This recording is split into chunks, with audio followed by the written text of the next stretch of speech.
Ladies and gentlemen, once again we are back with another beautiful bang. To be precise, this is going to be the second day of the grand finale presented by P4M Gaming. This is Frontline Championship, or should I say Showdown, coming up for you guys. Four matches have been passed. My name is Raider. Along with me, it's going to be my amazing co-caster known as Eagle. Welcome back once again, Eagle.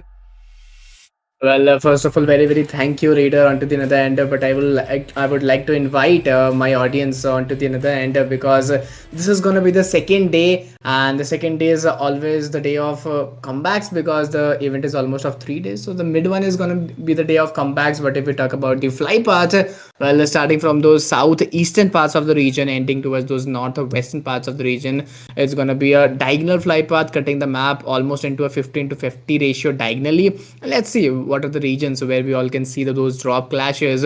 What will be the drop location? If we talk about the major drop location according to this fly path, I think Pochinki, shooting range, military base, Novoripnoi, Milta, School, Rozok. These are the regions to watch out where we can see some major drop clashes. But let's see what will be the team approaches right now.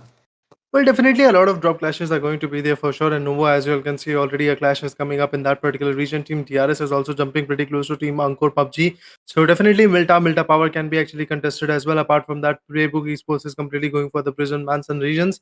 And apart from that, I believe Yasna Arena could be contested or School of Paths can be contested right now. Georgie Pool is another beautiful area where the people might actually drop in and eventually take up a fight.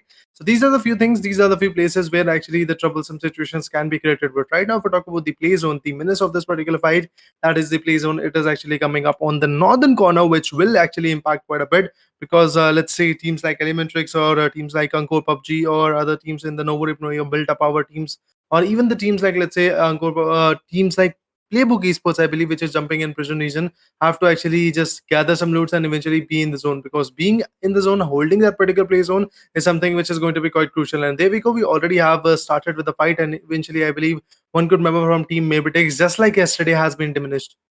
Well, of course, if we talk about the first zone formation is totally shifted toward those northern parts of the region, and if we see those drop clashes, if we talk about those drop clashes, Rozok, school, apartment regions are looking very clusterized right now, and Georgiapur region, and if we talk about northern Georgia city, well, for the time being, they are a little bit holdings on there a little bit going with those slow approaches. But if we talk about team MA4 AP, well, they are four men standing, zero finishes when they lost Leo, one more but there he goes, shotgun on his hand, and finally blowing up Baron. Well, getting those early finishes point and trying to troll the players, right? And there you go, the trolling, the funny moments has been started onto the other end as well. But the start is quite difficult for team A. Maybe if you remember yesterday match was also not good for the team as well, because at those early phases losing those early numbers, I think, could cost you a lot of trouble.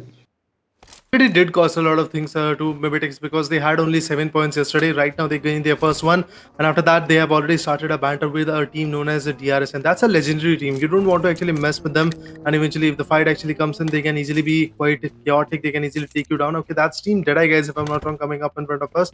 So definitely, a lot of ruckus is about to be there. It's all about the timing. It's all about the right retaliation that is actually going to be there. Let's see how Team MABETEX with that Tempo 16. I believe that's Wally coming up in this particular compound. He's pretty much single-handed at this moment, but I guess the backup is also coming up. Team Tata guys wants to take that retaliation, because they don't want to actually, let's say, just let the team go with the banters coming up. They want to retaliate. They want to actually give the let's say, retaliation and showcase that what are the repercussions of let's say taking a fight with us. Apex on the other corner manages to go back on the fallbacking angles, and eventually he wants to survive a bit, meanwhile gathering some good loot so that they can actually retaliate and take up a huge amount of fight in their favor. If we talk about Team M4AP, well, for now, the time being, they're moving very slowly after losing one player and getting those one finishers point. But if we talk about the other teams, well, my eyes is totally on Team DRS, Team DE, as well as a Team A1, because the last day, well, they performed very phenomenally. If we talk about Team IHC, well, in the last two games, they played very decently. They have secured a good number of finishers point and place point maximally. But now the question is that how will they maximize these matches? The second day, the first match, if we talk about Team APG, well, they are four men standing, slowly moving towards their enemies. And if we talk about Team 80, if you remember, Raider, they have already secured those one winner chicken dinner in the third match, and now the question is that will they able to do that so in today's evening, in today's matches as well? This is the question rising. But for now, the split of Team 8, I think they can cause a lot of trouble to them. Well, definitely, it's going to be quite chaotic to see that how these teams are actually going to perform. And there we go. If I talk about League Pro, he tried to actually retaliate. He tried to actually showcase his strength, but eventually he was pretty much forecasted. And on the other corner, look at the damage coming up from Basin's corner, from Team Emulate Official to be precise. They got the victory with 25 points in the map of Sanok, and right now they are once again back here in the Novo Pro Ripno region. They are trying to delegate. They're trying to take some good fights. If I talk about two good members from Team Emulate Official as well, they are on the back foot. Two are in the front foot. So definitely it's a sandwich like situation coming for League Pro. Let's see how he's going to retaliate with it, because definitely it will create an impact on him. It's not going to be an easy task for them to survive. But if I talk about APG's Joseph Rowe, he has got a beautiful ridge in his favor. He's got a beautiful high cover in his favor, and eventually from which he is laying down some good shots, no doubt on that. But eventually, let's see how his shots are going to create that menacing fight. Remember, guys, once again, we have got the giveaway coming up at 500 likes. You are going to get 10,000 UC. So, guys, make sure to actually go ahead and like the stream, subscribe the channel as much as you can, and share as much as you can, so that we can eventually bring back the giveaway for you guys. Right now, we are waiting for the right fight to come in. Still waiting for that tug of war to be there. APG John Pro still waiting, and as you all can see, with two good nades, this guy can be very chaotic. But on the back foot, Joseph Pro is also trying to give some good covers to him, to his teammates to be precise, from the front foot. Well, if we talk about Team APG, now they are silent for the time being, and I am thinking that the silent is the official cover, official. It's the official range that can be come out. But there you go, it's gone in Ninja, it's gone NANGKOR Pro, finally coming with that pick. I think it's not yet confirmed, but UAB 45 in his hand is almost got a lot of damage, barely surviving on those 30 HP. But if we talk about John Pro moving towards the enemies with that DBS shotgun in his hand, will he able to clutch it out or not? Then there you go, he's taken that final pick, will he able to do that 1v2 clutch is the deciding factor. And there you go, finally John has proved his worth, and with that pan will take that final blow and confirmed his finish point in his backpack and secure. Team APG will secure those two finishes point in the backpack, and this is the start which we were waiting for. This is the entertainment which we were waiting for, and I already told you earlier, Raider, the split of the opponent teams will cost them a lot of trouble. And there you go, the 2v2 split. Team APG has used is at advantages, and I think this advantage will give them a little bit of a head start, little bit of kickstart in this match. Well, definitely that will actually boost the motivation, and no doubt the courage of this particular team is going to get boosted. Moving up right, if we talk about another beautiful team, that's going to be SKYLIGHTZ Gaming. Yesterday, their performance was absolutely up to the mark in the first few matches, but definitely they were unable to get the winner in the chicken dinner. But today's day, well, it can be a little bit more different. It can be a little bit more shaky, because as we all know that this day is going to be full of comebacks. So definitely that can be very chaotic. The way these people are actually trying to gather their courage and muster the kind of, let's say, confidence is something which is going to be quite crucial to watch. At BTS Mafia on the other corner manages to actually gatekeep the recall location, which is actually there in the PUBG Mobile scenario if you play the classics and stuff.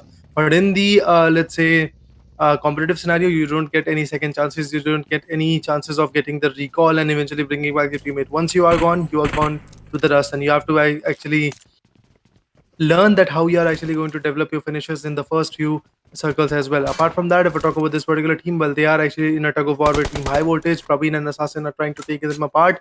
Single-handed shots are coming up, but on the other corner, Mafia Ninja puts one down from Team MABETEX, and that is actually once again very chaotic for Team MABETEX. As we all can see, Team MABETEX is here with only 8 points. PLAYBOOK Esports on the other corner manages to put one down from Zap MELIORA. The knockout is coming up, but definitely the finish is something we have to watch out for. But Baron gets crushed with the vehicle of AJ. Of course, he'll get crushed, but until the end, if you see those points, the team DRS is leading with those 87 points in their backpack, and second position we can see Team APG with those 62 points in their hand. But if we talk about PLAYBOOK Esports, well, they need to patch up in this match. They need to cover up the buffer created in the points table. They need to cover up the those leads in this match. But for now, the timing, they need to secure those finishes points. They'll crush the players with those vehicles. If we talk about Ranked, yesterday he played a very good role of that assaulter. Now the question is that will the team and will these players able to again compromise their role, again execute their plans, again execute their roles so very nicely, because this day is going to be very chaotic. Teams acquiring a better lead, long lead, a long buffer, and the points table will, I think, will be on top 5, and for them the last day will be very initially engaging, a very winning approach will be there from their side. But if we talk about Team SKYLIGHTZ, well, they are trying their level best, having a hold in gas station. I think it's a very limited approach, but moving with that UMP 45, I think they're trying to get those secure those finishers point in the backpack. But for the time being, if we look at the zone, well, those Yasnaya bridges and Rozok bridges are looking very clusterized and very chaotic. Indeed, the cluster is going to get formed. Indeed, the fights are going to be quite crucial to watch. Our SKYLIGHTZ Gaming, after having two amazing finishes, already getting the motivation booster, and you can see that Team ANGKOR PUBG is receiving the fate, and they are already getting connected. Apart from that, if we talk about AJ and Nima, both of them are actually pushing. But there we go. AJ gets connected. AJ is at a very vulnerable spot. He can actually go down. Yes, of course, that's what happened. DZOP from the back end managed to put him down. And Nima, Mafia Ninja, and Mr. Boro have to fall back, have to actually take the compound in the favor. Otherwise, their survival is going to be questioned. So yeah, of course, they are going to fall back, no doubt in that. And if I talk about AJ, his survival is also out of equation. I don't think so that the survival is going to be there. But apart from that, if we talk about Skynin, he also gets connected quite a bit. Three amazing elimination coming from SKYLIGHTZ Gaming. Now they have to fall back with three eliminations. They are with the three-man power. MABETEX volley on the back foot is actually coming up in the 7A region. That's an interesting split coming up. So definitely SKYLIGHTZ Gaming is also trying their level best to gain some good advantage points. But meanwhile, if I talk about AJ, that guy just did an overcommitment and eventually lost his life. Moving up, if I talk about Wally, well, he gets spotted. The buggy has been spotted. Definitely quite a tough task to actually deal with it. Mafia Ninja on the other corner managed to lay down some good shots, but he fails to connect anyone. Now moving up ahead, once again, this is a very beautiful location to hold up, but then again, you are actually going to be in a very vulnerable spot. Nobody wants to actually rely like that, but Mr. Boro, let's see how they are going to perform. Eventually, we all know that PLAYBOOK Esports can be very menacing. Their mini 14 tap shots can be very, very chaotic, but apart from that, we have got some more teams coming up. That's HASTAG Esports, if I'm not wrong, trying to rotate. Some more shots being connected. A headshot was delivered, but definitely not enough to put them down. Apart from that, in the Rozhok location, I believe we have a battle between BTS Mafia and HB, that is high voltage.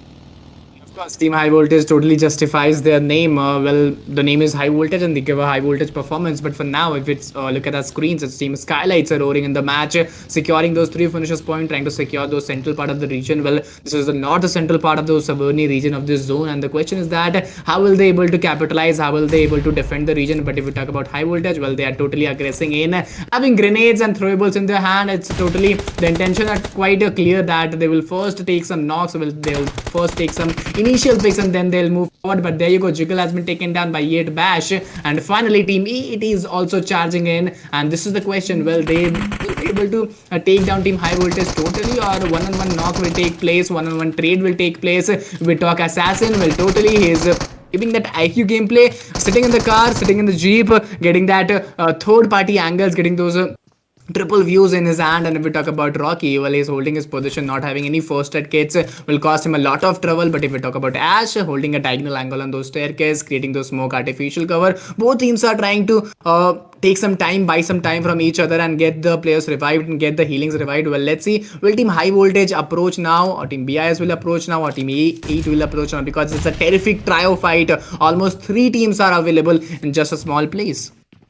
Well, definitely now the deadly battle is actually forming up. As you all can see, High Voltage is constantly trying their level best to tag out. After the loss of Robin, this team is actually a bit unstable, but they want to actually gain some good points. Let's see how they're going to collect that. Eventually, the nades are coming up. The damage is mesmerizing, but fails to connect anybody right now. Another beautiful nade is about to be there, and this nade, if it's connected, that can be very, very amazing to watch out. And there we go. The nade goes in, but eventually, Jiggle managed to put down his own teammate with a beautiful nade, and that's a sad sight, man. Eventually tagging out his own teammate is something we don't want to actually watch out. But yeah, there we go.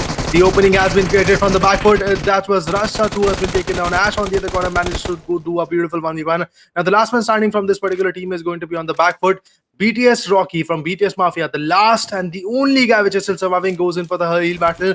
Well, of course, the comeback is coming up. He has to reload his gun so that he can actually fight back, retaliate, and gain the points in his favor. Well, there we go. The finishes are still coming up. Tries to accumulate the points. Eventually, revival is something which can be very, very difficult for them. And I believe Assassin decides that he's going to go for the revival. But anytime soon, the jump shot can actually come in. But I believe Rocky also goes in for the same stance. Now, Ash and these two members are actually going to emasculate the fights. Coming up, another smoke has been cooked up by Cloud's corner so that eventually High Voltage gets the cover. SKYLIGHTZ Gaming on the other corner has been eliminated at hashtag 15, which is a very, very, very versatile situation coming from the corner. But now Assassin manages to push forward. Let's see how much more of an aggression this guy can uphold. Another 1v1 comes in, and just like that, Assassin is at the back foot. Praveen from the back foot was already taken down. Assassin has to fall back. Let's see what will happen. Will Jiggle and Cloud be able to help out his teammate? Because if I talk about Team BTS Mafia, well, they are about to be back in the scene. Rashat is actually going to be back with that revival coming up. Ash is already back in the game. Some more nades have been cooked up so that the damage is actually going to be mesmerizing. But Jiggle's nade are not connecting right now. Well, on the back end, Ash managed to push forward, but there we go. Jiggle with a beautiful jiggle managed to put one down. Apart from that, I guess the other guy that is known as Rashad, he's the only member still surviving and the only ray of hope for this particular team. Meanwhile, MABETEX is also out of equation. Let's see what Rashad is going to do because he has got 4 smoke and just 4 more bandits to go with. But the push of these deadly guys from high voltage is already coming up. They are not going to slow down anytime soon, and there we go. The spray was mesmerizing, but finally, Jiggle puts a stop to this whole fiasco, and just like that, Jiggle with a 1v3 managed to put down BTS Mafia. Well, if we talk about meanwhile, if you see the zone is also been closed in, it's almost 806 meter. You need to travel inside the zone, which is also a pressurizing situation, and more than 50% of the match is almost over. And so you need to be very, very careful. And if we talk about RPG Hacker having Scarlet in his hand, is trying his level best to take him down. Will he able to? I think with that beautiful jiggle, he'll take one more player down, but he need an instant backup. And if we talk about Adnan, well, it hold that diagonal angle on that staircase, creating those some smoke artificial cover from his side. But the question is still that if he gets those revival, I think the man advantage is really much very needed. But onto the other end, if we talk about those zone advantages, well, the zone is totally shifted towards those northern parts of the region. Almost 30 to 40% area is inside the water, which will decrease the land region and increase the watery region, and which will also decrease the breathing space inside the zone, and which will also disturb the teams a lot. But there you go, Team Deadeyes. Well, now they're not looking that comfortable in this first match. They have only secured 1 finisher point, still trying to get some more, but there you go. A beautiful shift. And outside play zone, if you can see, multiple teams have been taken down, and Team Emility Esports, I think they have been taken down outside the zone.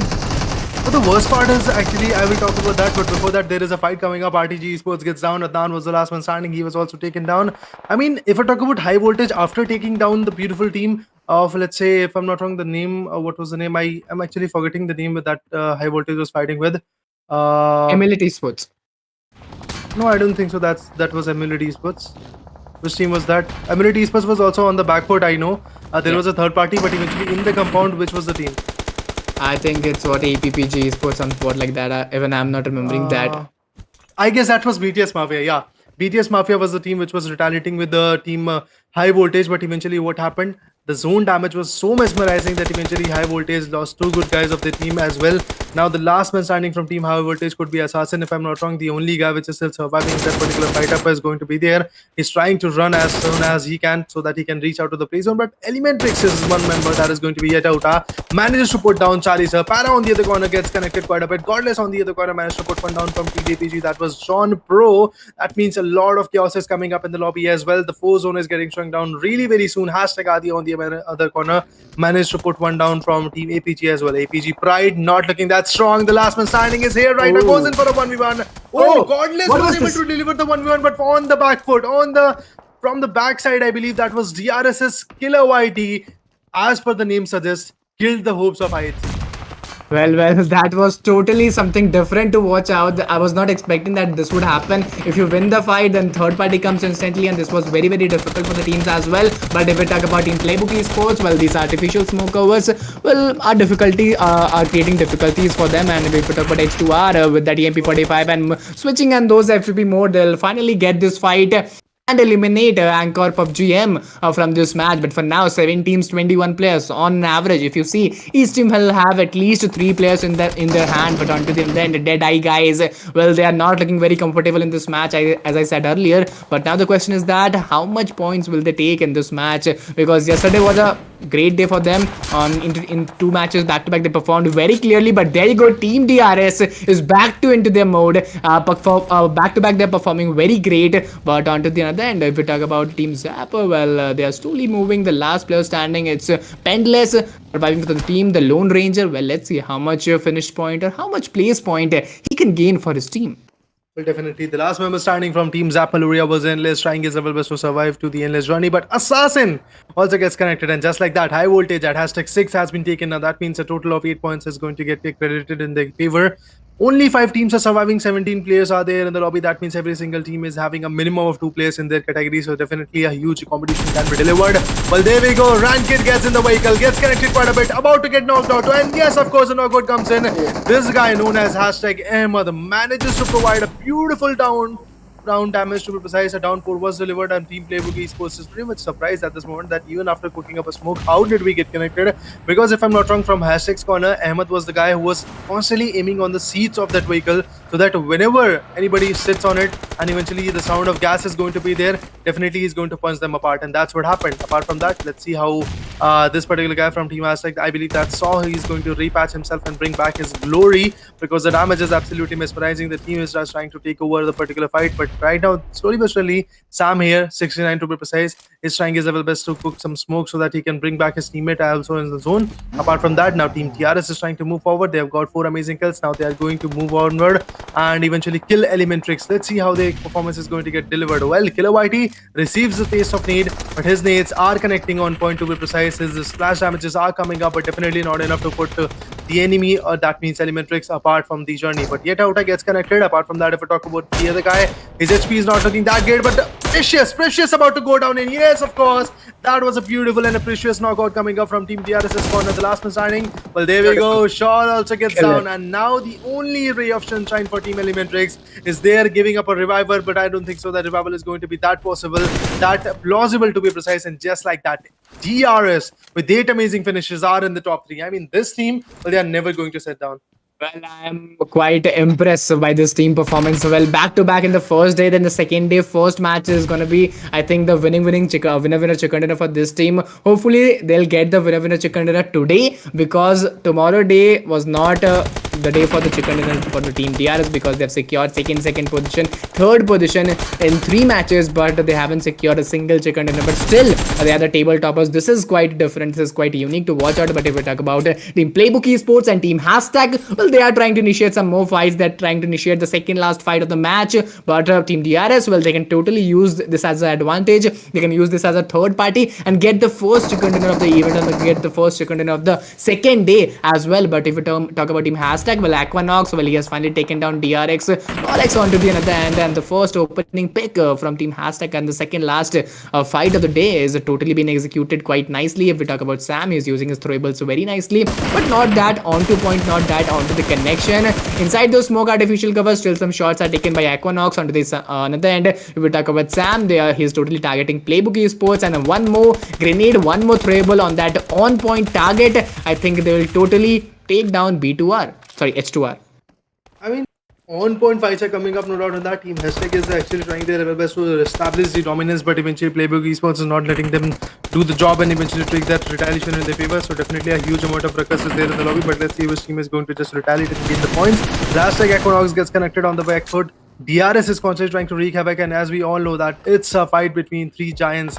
Playbook Esports with the 4-man power, Hashtag with only 3-man power, but eventually Sam has been taken down. As you can see, the revival is going to be a little bit outside the particular question.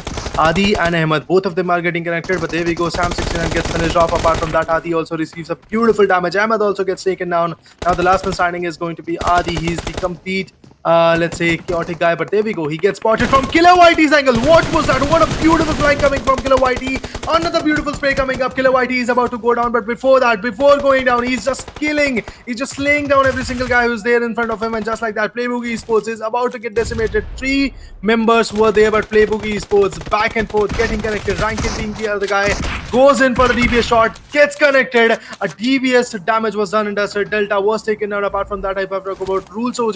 His HP is also not looking that strong, but Ranked, finally the last man standing of his particular team, is about to go down by the hands of PlayZone, but he is going to constantly just repatch himself and eventually go for the heal battle.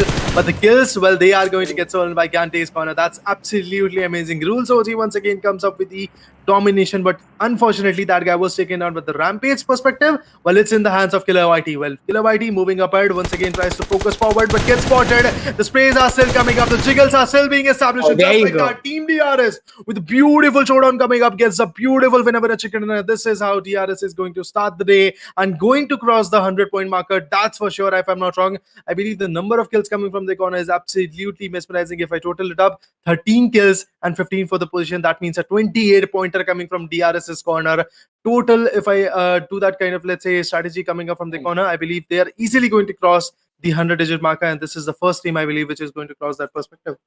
If we talk about the 100-digit marker, this is the only team which have secured the 100-digit marker with almost 110 points, and the team getting the second position, they are almost around 70 to 80 points. This is the difference. This is the lead. This is the domination which we talk about, and Team DRS is totally dominating in this match, and they are the D real soldiers, and the name are justifying the teams and players so very nicely. But we'll move towards the match statistics, and we'll see who is going to be the most valuable player, MVP of the particular match. This is going to be very much deciding for the day. And what are your thinkings? What are your guesses for the day, Raider? Well, indeed, for the day, I would like to add on Team DRS. Well, they are going to be consistent, to be precise, but eventually, I'm waiting for A1 and B Esports as well. If they are coming back in the lobby, as per the management is telling us that they are going to be back in the lobby in the next few matches, so definitely it can be very chaotic coming up. But let's talk about the MVP of this particular matchup. It's going to be ELEMENTRIX's Yeta Uta, the guy with 6 eliminations and a damage of 722 is absolutely mesmerizing. But if I'm not actually recalling it correctly, I guess one good guy from Team DRS also gets the 6 finishes in his favor, but I believe the number of damages and the team contribution would have been at, let's say, a shorter end. So that is why I believe the MVP is actually credited to Yeta Uta from ELEMENTRIX. Well, of course, the damage is also being mesmerized because 722 damage, 6 finishes point, and 54.55% contribution is given to his teammates. But we'll move towards the highlights, and here we started the game today, the first match. Team ABG, well, very nicely they moved forward with those DBS. John Pro, well, showed his skills and finally did a very beautiful, very silent clutch with his DBS. But then we'll move towards Team PLAYBOOK Esports. They have secured second finishes point. If you see from the starting phase of the match till the end phase, they played very consistently, and that's why they secured the second finish point. And we talk about Team SKYLIGHTZ. Well, they were also in the race till the mid of the race, but in between, due to that zone disadvantage, the third parties they got eliminated, which was very difficult for them. Well, definitely. If I talk about the fight between the PTS Mafia and Team HV, that was absolutely mesmerizing. And eventually, I believe the way Rocky actually kept up to his mark and eventually was the last man standing of his team was absolutely amazing. Rocky gets the first finish as well. He was actually one of those amazing guys who actually created a beautiful pick, but eventually Rocky gets spotted with a beautiful jiggle coming from Jiggle's corner where he was taken down. And if I talk about Rashad, the last man standing, he was also taken down by Jiggle. A beautiful 1v3. That's what was actually happening. Apart from that, if I talk about Team RTG, Hacker managed to actually create a huge impact. Adnan being the last man standing, tried his level best, gave a beautiful knockout, but eventually was not enough to put down Team ELEMENTRIX. Apart from that, look at that beautiful nade coming up, but definitely the nade didn't got connected. If we talk about League Pro, IHC Godless did a beautiful 1v1, but from the backward Team TRS's Killer White, he was there to just retaliate with the fight and eventually gain some beautiful third-party points. Well, of course, he was very ready for those fights. But if we talk about Team Hashtag, they suddenly came in this fight. They suddenly came into Savorni. They started initiating the fights. They started initiating those finishes pointing into their favor with those third party. But when we were on the top three teams, it was like Team DRS will get easily the match because Team PLAYBOOK Esports, Team Hashtag, well, it went very easy for the team. Team DRS was totally on the edge, on the zone, and they could easily get those finishes point because if you have the zone, if you have those man advantage, you can easily beat any team. And if we talk about PLAYBOOK Esports, rank it was a solo player standing, but still he tried to get those finishes point. And about this clutch, this was totally phenomenal. Back-to-back picks from DBS. And if you see later, one more thing, that players are using DBS a lot. DBS, MP45, these are the two weapons which are in demand. And this was the final blow which was given by Killer Whitey. The final blow, and with this final blow, Killer Whitey got those chicken dinner in the backpack. But if we talk about the overall standings of day 2 match 5, well, total elimination was done of 55, throwables used 176, total rescues, yani total revival was done of 17, total healing 65533. And as per we are coming down to the match, the revival, the healings are getting lower. Airdrops, total 3 airdrops were done. If we talk about the knocks, 58 knocks were done. And if we talk about the headshot, 9 headshot were taken, and the longest distance of elimination was 334 meters, which is very far away if we look as a angle point of view. Well, indeed, in terms of Irangle as a map, definitely a lot of things actually went out in this particular match. The third parties were there, and eventually some close range fights were also delivered, and it was absolutely mesmerizing the way people actually took over the fights. But moving up ahead, this is how the whole elimination situation came up. But now moving up ahead, let's talk about the map summaries as well. Well, as you all can see, as per the map summary, the guy who is going to be on top in terms of the eliminations is going to be Get Out of with 6 eliminations. And if we talk about highest damage coming up, that's going to be ranked from Team PB. That's PLAYBOOK Esports. DRS Gante comes up with 5 assists. And if I talk about the highest amount of knocks, that's from Yet Out himself. And the longest elimination, well, that's from Team Deadeye Guys' Para. Well, if this was the longest elimination of 334 meters, but I'm very much surprised that only one player is from Team DRS in the MVP list. But if we talk about the match rankings, well, 28 points is secured by Team DRS and Playbook Esports, 24 points, second position. ELEMENTRIX, third position, 19 points. Hashtag Esports, 11 points. Fourth position, High Voltage, fifth position, 8 points. Zap, Meloria, sixth position, 6 points. And like this, teams have secured the points in single digit till 15th of the number. Indeed, the position points and eventually, if I talk about the retaliation, everything was actually on point, no doubt in that. If we talk about Emulate Official and teams like BTS Mafia, apart from that, RTG Esports also failed to connect the emerging shots as well. So definitely in the next few matches, I believe their gun game is actually going to be there, and I trust this particular team that they are actually going to bring back the glory of their particular stance. But moving ahead, this is how the match ranking actually got impacted. Now let's talk about the eliminations and damage. RTG, BTS Mafia, Emulate Official, and apart from that, we have got Zep Maluria as well, which failed to connect a lot of damage. And eventually, if we talk about Zap Maluria, look at zero damages, zero finishes. That's the worst part of this particular matchup, that Zap Maluria was not even able to actually land a single shot on the enemy. Apart from that, if we talk about Hashtag Esports, 759 is the amount of damage that they actually inflicted. But when it came to, let's say, the number of finishes, that was only one. That means they were unable to convert those knockouts in the finishes. And I believe teams like ELEMENTRIX and stuff like that were able to steal those finishes. Now, moving upward, we have, if we talk about the MVP rankings, once again, three good guys from Team DRS are in front of us, and that's going to be Delta, Kilowatt, and Gante, respectively. After that, there is actually going to be Playbook Esports is ranked. IHC's GODL was also there. AP Castrox is from ANGKOR PUBG. That was Astrox, if I'm not wrong, with 5 eliminations. But if we talk about Rules OG, he is also coming back in the MVP rankings. Well, of course, he was silent for the few times. But if we talk about Elementary X Orange, well, he has also secured those 8 finishes point. But due to those less damage, I think he is not ranked above. But if we talk about head to head, well, it's ANGKOR PUBG M versus Team DRX Gaming, rank 1 and rank 2. Total elimination, oh my god, 58 elimination is done by 58 elimination is done by DRS, and 21 elimination is done by ANGKOR PUBG M. Winner chicken dinner, 1 winner chicken dinner to DRS. Average damage is also greater to DRS. If we talk about average survival time, then it's also greater, 23.45. Minutes. If we talk about headshot, well, 6 headshot is totally taken almost in every circumstances, in every options. If you see, Team DRS is winning, utilities used 172. And if we talk about total points, well, with that 115 total points, they are also winning this also. And total head to head, if we see, it's a totally win by Team DRX Gaming one-sidedly. Oh man, definitely. But if I talk about the overall standing, the only team reigning on top is going to be Team DRS Gaming. I just love this team particularly. Love the way they perform, because eventually, if I talk about the previous events that I've casted, the South Asian events, eventually every single event where DRS Gaming is there, they have won the events. If I talk about their particular perspective, they are the winners. They are the champions in their own kind of, let's say, spirit. But if I talk about ANGKOR PUBG M, they are actually catching up quite smoothly. 64 points is there. Well, of course, they have to double their spirit, and eventually when their points are going to just double up, I believe they are going to be a little bit more close to Team DRS Gaming and catching up them. But now moving up ahead, even Esports is going to be on the bottom. GODL Stalwart at the second last position. High Voltage is starting off the let's say 10th place, to be precise. So definitely a huge impact is going to get delivered in their perspective as well. Let's see how their performance is going to get converted. Zap Maloria with 22 points and hashtag 12 of the position. BTS Mafia is going down to drain with 21 points. ANGKOR PUBG Pride is slightly rising. RTG Esports once again gets the backlash. MABETEX Esports also is rising with 9 points. And if I talk about MABETEX Esports, Godlike Salvert, and even NB, these are the, let's say, 3 teams which have failed to even gain the double-digit pointers in their favor.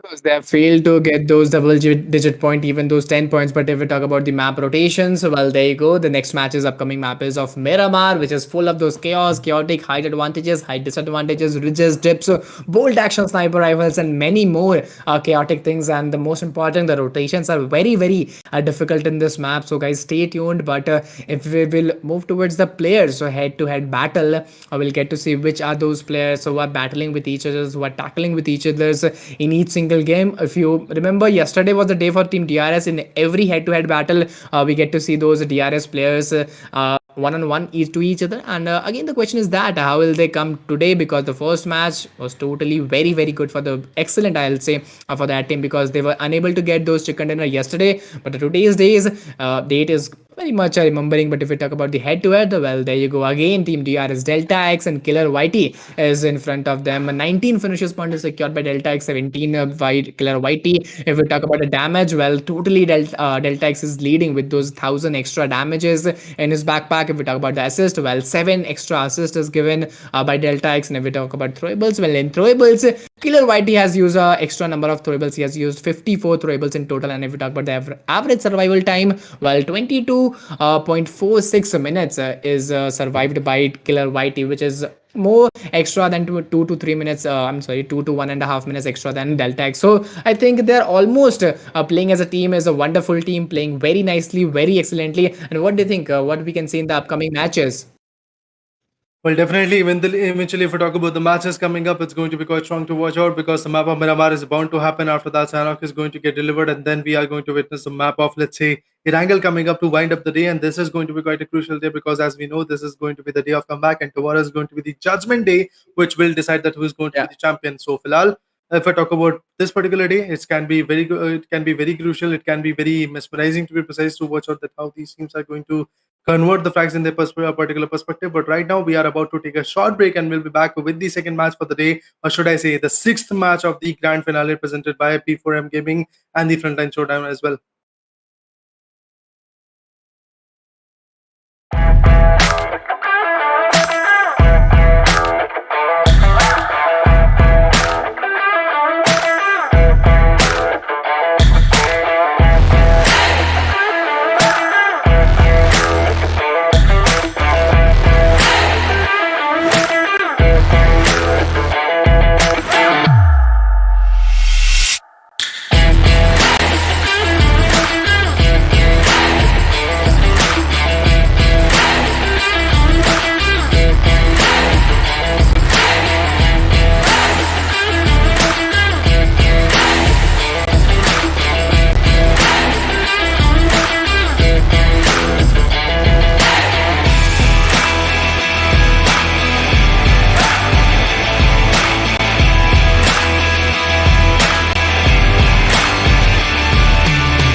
welcome back once again, guys. We are back with the enthusiasm. We are back with the carnage coming up, and the map which is in front of us is going to be the map of Miramar. But slightly on the, let's say, southern side of this particular map, the flight path is coming up. Let's see how the flight path is going to impact, and eventually the teams are jumping in their favorite vicinities.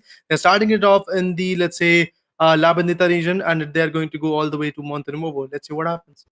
Of course, if we talk about the flight paths, it's a little biased flight path starting from those western parts, eastern parts of the region to western parts of the region.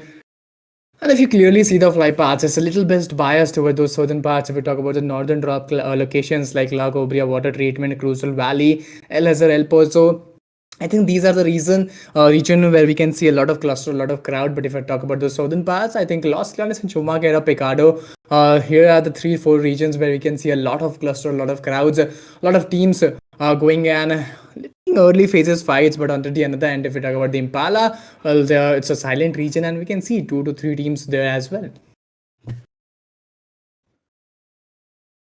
Well, onto the another end, if we talk about the fights, there you go, the heart of Miramar, which is termed as Pecado. Well, now the teams are tackling each other, taking initial fights, getting those early finishes in the backpack, which will boost their confidence a lot. But if we talk about Team APG, well, they are totally playing phenomenal in this match at those early phases, securing those early finishes point. I think it will give a lot of boost, a lot of confidence to the team and players as well.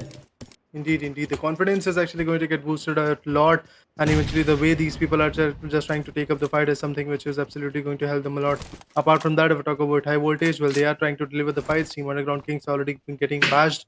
One good member from that particular team has been taken down. Few is there, range is there, and apart from that, more and more people are just trying to come up and retaliate with the fights. If we talk about Team TFD, sad boy, that is the guy who actually got the first blood from the lobby. If we talk about MGS Knight, well, there we go. He is also getting connected. I believe Team Magnus is here in the lobby, and they are also getting connected quite a bit. But eventually, this kind of, let's say, fight up, this kind of retaliation is something which is not going to help them a lot. Magnus Esports, with some amazing eliminations, is also losing one of their members. So that's again quite a tipsy-turvy turn coming from the corner. 17 teams, 66 players that are surviving. The beautiful need is about to be there from Jiggle's corner. In the last match, we saw that how Jiggle can be one of those amazing assets for the particular team. But look at that, the shotgun shots are about to be there. Well, of course, the shotgun came in. Eventually was unable to clutch out the fight, but from the right corner, well, there we go. Praveen taken down, Assassin taken down. Both of them have been finished off. Now moving up ahead, if we talk about Few, well, he also received some good damage from Thompson, but fails to connect anybody, fails to actually take him apart. Now, Team High Voltage is at a very vulnerable spot. Well, if we talk about Team High Voltage, I think they are looking very troubled right now because they have lost one player. Assassin is already now the last 2 players. So Jiggle and Cloud, the responsibilities are totally on their shoulders. And let's see how they maintain the legacy of their team, maintain the legacy on the points table as well in the match, because the last match was almost an average level match for this team. They secured almost 8 to 9 points overall. But there you go, Jiggle has been spotted. Some initial shots has been taken, but he's having the last first aids, no bandages, no energy drink, no painkillers. But one more things to watch out. If you see those helmet vest, well, he's wearing a level 1 helmet, no vest, and the level 1 wellness is almost 50% damaged as well. So taking those early fights, I think, can cause a lot of trouble to the team as well. But if we talk about High Voltage Cloud, he is not having the helmet. If you're having the helmet, you're not having the vest. If you're having the vest, you're not having the helmet. These can cause a lot of trouble to the team High Voltage. Let's see how they perform out. But for the now time being, if we talk about Team UG, well, they are totally looking very good in this match, because having those man advantage, getting those early finishes point will give you a great boost in this match and great confidence, and you can move, you can aggress towards your opponents. And the similar things is done by Team UG towards Team High Voltage. Well, Team UGK, they are looking very amazing. The way they are actually trying to perform is something which is going to help them a lot in terms of the long range. And I believe these kind of, let's say, fights is going to be quite beneficial for the team. So let's see how their gun game is going to get established, and eventually how much more of a point that they can actually deliver is something we want to actually witness right now. As we all can witness, the fights are looking quite mesmerizing. Jiggle is waiting for the right moment to strike on. Apart from that, we have got Cloud as well, waiting for the right moment to strike, but still not getting that, let's say, closure in their favor. Jiggle, Cloud, the only 2 members surviving from the point, is actually looking strong. If I talk about Team APG, ANGKOR Pride to be precise, ANGKOR PUBG Pride is the name to be precise. So they are also retaliating. Magnus Esports is getting decimated from the corner. Lucy on the other corner gets spotted. Well, of course, the damage can be very crucial. The spray comes in. Lucy gets taken down. Lucy is completely going to get finished off. Quite an amazing spray coming up. And just like that, Team UGK is getting balanced. DRS on the other corner managed to put one down with a beautiful nade. And 2 invited teams are taking a head-to-head.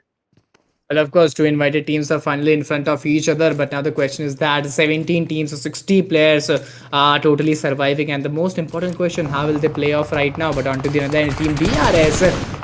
Are they looking in danger? This is the question, because for now they have secured one finish point in the backpack, getting some more rotation in front of them. It's now another team, another name, team APG, and I think this is the first team which is taking fight, which is the first unknown team which is taking the fight, because team APG, team DRS, we haven't seen any fight yet in the lobby in the past days or the past matches. But if we talk about Gyante, well, the backbone of this team for the now, he has taken down Delta X. Well, in the head-to-head competition, we have already seen him many times. If he gets knocked, I think the competition will get very much easier for team APG. But there you go, the early knocks by team DRS is totally given, is totally taken down. If we talk about the Rats, well, there you go, Rals is also taking some more finishes point. Team DRS have lost Delta X. Rals onto the other end has been taken down. Team APPG, well, they are also on those pressure scenarios. Let's see, will they able to take this fight comparatively more aggressively or less aggressively? There comes the final jump. Killer Whitey will take that pick, but team APG, well, now they'll try to fall back or revive their players. This is the question. Well, definitely, I guess revival is something which can be actually done right now, but eventually, the way the fights are coming up, I don't think so it's going to be a feasible enough task. So let's see how they are going to retaliate with it, and let's see how much more of a point they can actually build it. DRS on the other corner tries to retaliate. ANGKOR PUBG Pride, ANGKOR PUBG to be precise, the team, the only guy which is still surviving is going to be TZ Delta after the loss of this particular guy. Definitely, team DRS is not looking that great, but apart from that, Killer Whitey and Gante are also coming on the back foot. So yeah, definitely their retaliation can be very mesmerizing. And if I talk about Gante, he is actually trying to move forward. But I believe from the back foot, I guess the guy from Team APG who has been knocked out is easily giving up the position of the enemy. Well, if we talk about the teams, well, they are totally giving their positions. But on to the other team, MAB, well, they have lost the players' position, players' priorities in the last match. Well, they are trying to play safe in this particular match. And if we talk about team DRS, well, now they are 4 men standing. No, they are 3 men standing. They have lost one player, secured 2 finishers point, and they are totally aggressing on team APG to get those revenge from their side, to get the revenge of their players. And now the question is that, will they able to execute their plans nicely, or they'll be unable to do that? Because in the past matches we have never seen the flopping the plans of team DRS. But now the question is that, will their plan get flopped? Because Delta X is a very great player. But finally on to the other end, team HASTAG has been eliminated. Those 15 position with those 1 elimination in the backpack. And team DRS, well, they are looking forward with great aggressive, and they have lost Gyante. Teams at those early stages of the match of team DRS has been eliminated in the first time in this event. Indeed, indeed. The mobile is actually coming up. The fights are actually being there. Team DRS with 2 amazing eliminations, strong. Apart from that, another comes in.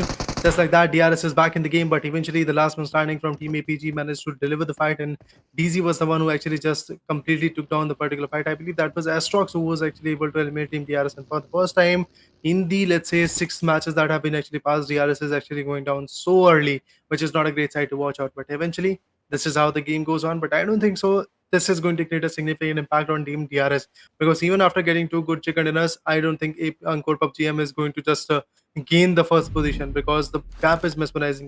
The gap is actually close to a 50 points, 50, 60 points to be precise. So calibrating that gap and eventually gaining on top of that is something which is going to be quite difficult for these particular guys. But Deadeye guys, they are surviving. Team MEBETEX, the last man standing. Volley is also on the back foot. Let's see what he can do as a last man standing. Well, if we talk about the position, well, position are totally difficult and totally clusterized for the time being. If we look at the zone, well, zone is also looking comfortable to many teams, but still our teams very close to each other. I don't know why. You have a lot of space, a lot of area inside the zone. You can easily stay, you can easily go with a slow and steady approach.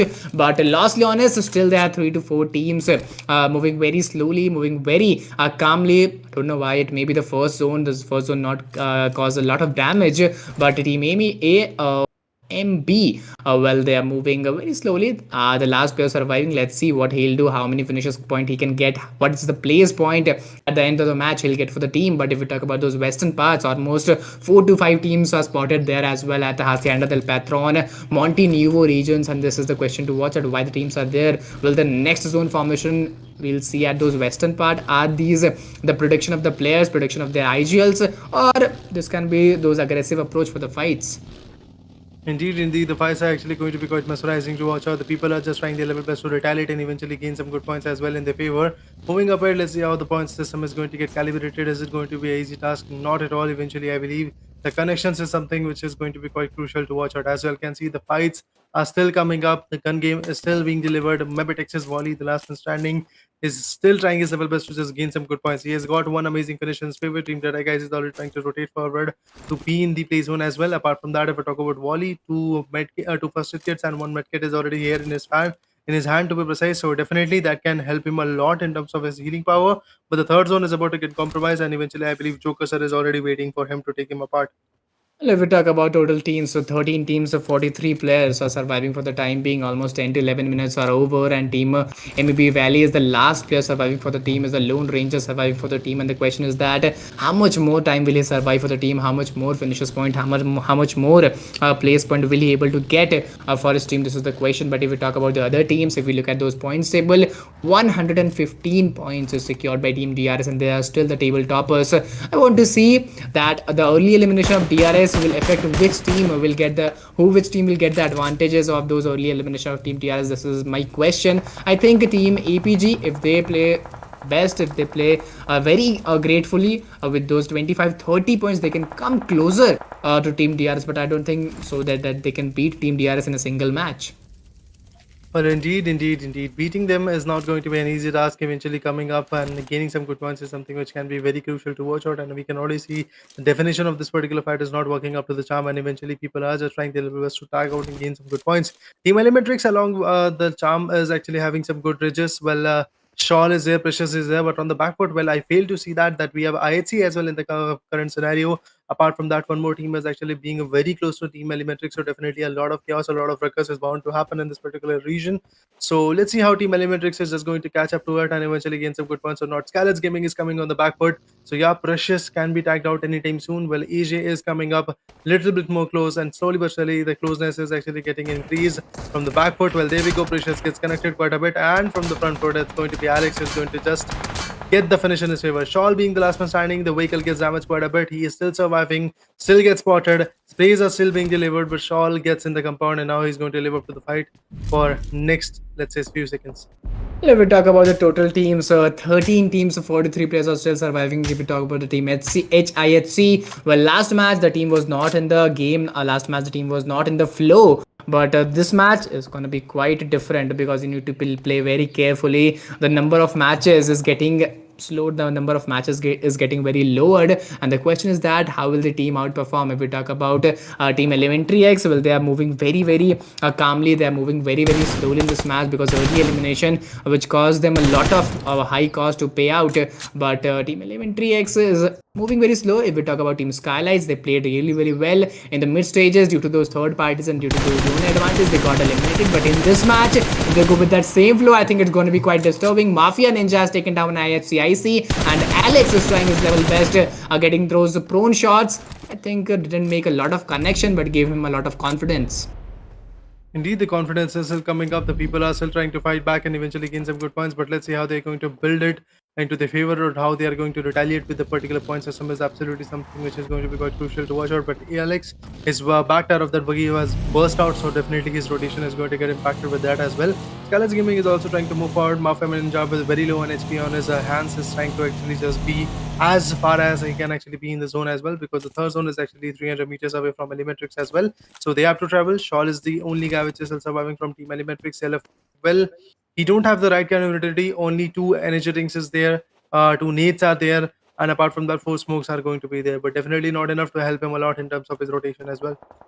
Well, this is a very difficult task for any team. When you're the last player standing, you have a lot of responsibility on your shoulders. But there you go, Valley has spotted a player, will be able to take him down. When you're the last player, you have a lot of responsibilities of those place point that you maintain, you at least maintain to gain those top 5 position. And if we talk about team DA, well, they are looking not that good right now because the split, I think they can always cause a lot of trouble to you. Almost 50% of the match is over. The last 50% could be more chaotic, could be more clusterized as well. But Valley holding a lot of responsibilities on his shoulder. Let's see what he'll able to do. What will be his strategies?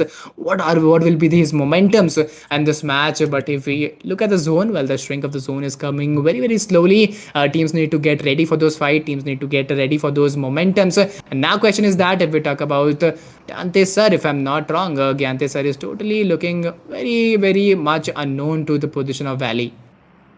Indeed, definitely. I guess these ridges are actually going to create a huge impact onto them, and definitely the people are trying to gain some good points. But Wally waiting for the right moment to strike on. He has got the mini 14. Definitely, you don't want to just overcome it, because if it did that kind of stuff, that can actually be very chaotic. But now finally he goes in, connects the shots, and he is successful in it. And just like that, Wally managed to get a beautiful knockout coming up. Now let's see Wally how he's going to rotate, how he's going to actually build the points. Team Deadeye guys is actually losing one of their players. That is going to be on top, sir. But I believe he can be back in the game because the backup is also there. SKYLIGHTZ Gaming with three amazing eliminations is moving forward. Wally actually decides to just rotate right and eventually be in the zone. And that's a great call coming from Wally's corner, but eventually he stops. He's going to fight back, he's going to retaliate, and man, that can be very chaotic for him because he's the only guy right in front of him that is going to be Team Deadeye guys who is going to push forward. Well, if we see at the zone, well, zone is also totally shifting towards those eastern parts of the region, and it's going to be quite difficult, quite challenging for the teams as well, because as we can see, almost there are 13 to 10 teams surviving in the lobby, and there are only 1 to 2 teams which has entered the zone very quietly, very nicely without any rotation clashes. But if we look towards those western parts of the region, while Team IHC is very far away from the zone, and if you also talk about their solo player Wally of M4B, well, it's going to be quite difficult for him as well. He also needs to get inside the zone, but onto the other end, there are some clashes, some rotation clashes, some cluster onto the northern parts of the region. As we can see, Team SKYLIGHTZ is very close to Team APPG as well as Team DE. Let's see how will these rotation clashes take place. Well, see, the clashes are something which can be inevitable, and you don't actually know how to avoid it. And even definitely, I guess the fights are going to be there. So yeah, of course, we are waiting for the right moment when the people are going to strike on APG, or should I say ANGKOR PUBG Priders, just constantly wreaking havoc on SKYLIGHTZ Gaming, and eventually Mr. Boru has been taken down. Let's see, will he be back in the game or not? Because Team SKYLIGHTZ Gaming is one of those teams which is known as the Miramar Conqueror. So definitely Miramar is a map where SKYLIGHTZ Gaming can easily open their wingspan and eventually collect the winner chicken in their favor. But Joker sir gets connected. Alex from the back foot is trying to push forward. Chari sir might be able to, let's say, deliver the fights coming up, but Para also gets boosted. Para also gets connected, and just like that, Godless with those amazing M16 tap shots managed to put them apart. Now Alex decides that he's going to push forward, but he gets spotted. Well, the sprays are coming up, but what was that? An amazing spray from Alex's corner, and just like that, on top sir was also taken down. That's the sad side to watch. Now Chari sir being the only member still surviving, and there we go. MABETEX's Wally is actually taking the advantage of this particular fight. He's collecting the frags from the back foot, and now the only guy which is still surviving is going to be Chari sir. He's collecting his own zone location. The 4 zone is about to get compromised. He's in the top 12, top 11 to be precise, but still not getting the right amount of, let's say, glory. Well, I think he's not getting the right amount of glory right now, but onto the other end, 11 teams, 28 players are surviving. And there you go with the tap shot of Mini 14. Team D is very precise with that DMR rifles, but I was expecting a knock, but it didn't came. Hopefully, the next time it will be quite graceful to watch out. But onto the other end, if we talk about Team UG, well, for now, the time being, they are very far away. Team D is holding a great position. If we talk about Chari Sir, solo player standing for his team, let's see how much more position point or how much more a place point he can gain for the team. 18 to 19 minutes are over, and almost it's the remaining time is of almost 5 to 6 minutes, and this 5 to 6 minutes is going to be quite chaotic. So I'll request my audience to hit that like button, subscribe the channel, share the stream as well with your audience, with your mates, and all with your friends as well, because the game is going to be quite disturbing and quite entertaining for our audience. Definitely, guys, go for it. And eventually, as we all know, that the giveaways are going to get unlocked at 500 likes. 10,000 UC is already at stake. 4,000 UC was actually distributed yesterday. I believe I announced 4 names, and eventually those 4 names will be able to get 1,000 UC each in their PUBG mobile account. So definitely, guys, go for it. You can really get a RP with it, or eventually unlock a skin and stuff like that. Moving ahead, let's talk about some more teams. We have got RTG Esports in front of Team Emulate Esports. Let's see what happens. Emulate Esports yesterday in the map of Sanok outshined themselves with 25 amazing points. They were able to capitalize. They were able to gain some good points. Now moving ahead, today's day, let's see how much more of a crucial gun game is actually going to get pulled today, because we have got Wally, we have got actually Wally himself right now, because the remaining members have already been taken down. Wally is still surviving. 2 eliminations is already there from Wally's corner. He's just hunting for the right place where he can just reside, but eventually it's not going to be an easy task, because when you are a lone wolf, obviously a lot of people can easily pin you down. And when you don't have any kind of backup, definitely I guess you won't be able to do any kind of amazing stuff coming up.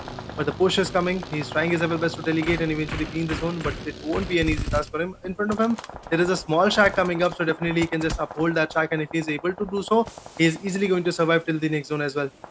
Of course, if we talk about the teams, a total 10 teams, as we can see, are surviving here. And if we talk about the man advantages, almost every team is having those 3 to 4 man advantages for the time being. 20 minutes is almost over. Mafia Ninja is coming with some amazing picks. He'll take down Licky Pro onto the another end, and the fights are initiating very much fastly. The fights are executing very much tentatively. But if we talk about Team 8, well, they have secured one winner chicken dinner in the last day. And SKYLIGHTZ and PLAYBOOK Esports, well, they haven't opened a day with chicken dinner, or they haven't ended a day with a chicken dinner. This is a very difficult part to known to. But on to the another end, if we talk about UG, well, Team UG and the Team IHC, they have lost their players, and now this fight is for that 2v2 scenarios from those squads fights to we are now will end towards those duo fight, which is very disturbing, which is very much challenging, and the pressure is totally on Team IHC because they also need to get the zone, and Team UG is in front of them.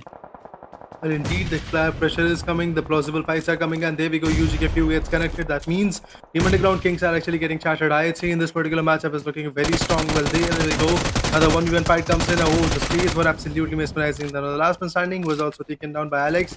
And a beautiful 1v1 comes in, and just like that, Underground Kings and as Return has been eliminated. That means only 5 points will be delivered from the corner. Alex, with the domination of 3 eliminations, is looking very strong. If I talk about Emilio Official, they are also trying to move forward. 9 teams and 18 players are surviving. The 6th zone is about to be here anytime soon, and we are going to witness the carnage in that particular zone as well. Team MABETEX's Wally is still surviving, and that's the best part of this particular whole matchup because he's the guy who's still surviving from the first zone till the 6th one, gaining some good position points for the team. But Deadeye guys on the other corner has some different plan because they are able to put down one member that is from IHC, that is known as Alex. He has been taken down. Revival is something which is going to be quite crucial for him, but eventually we have to check out that either the revival is possible or not.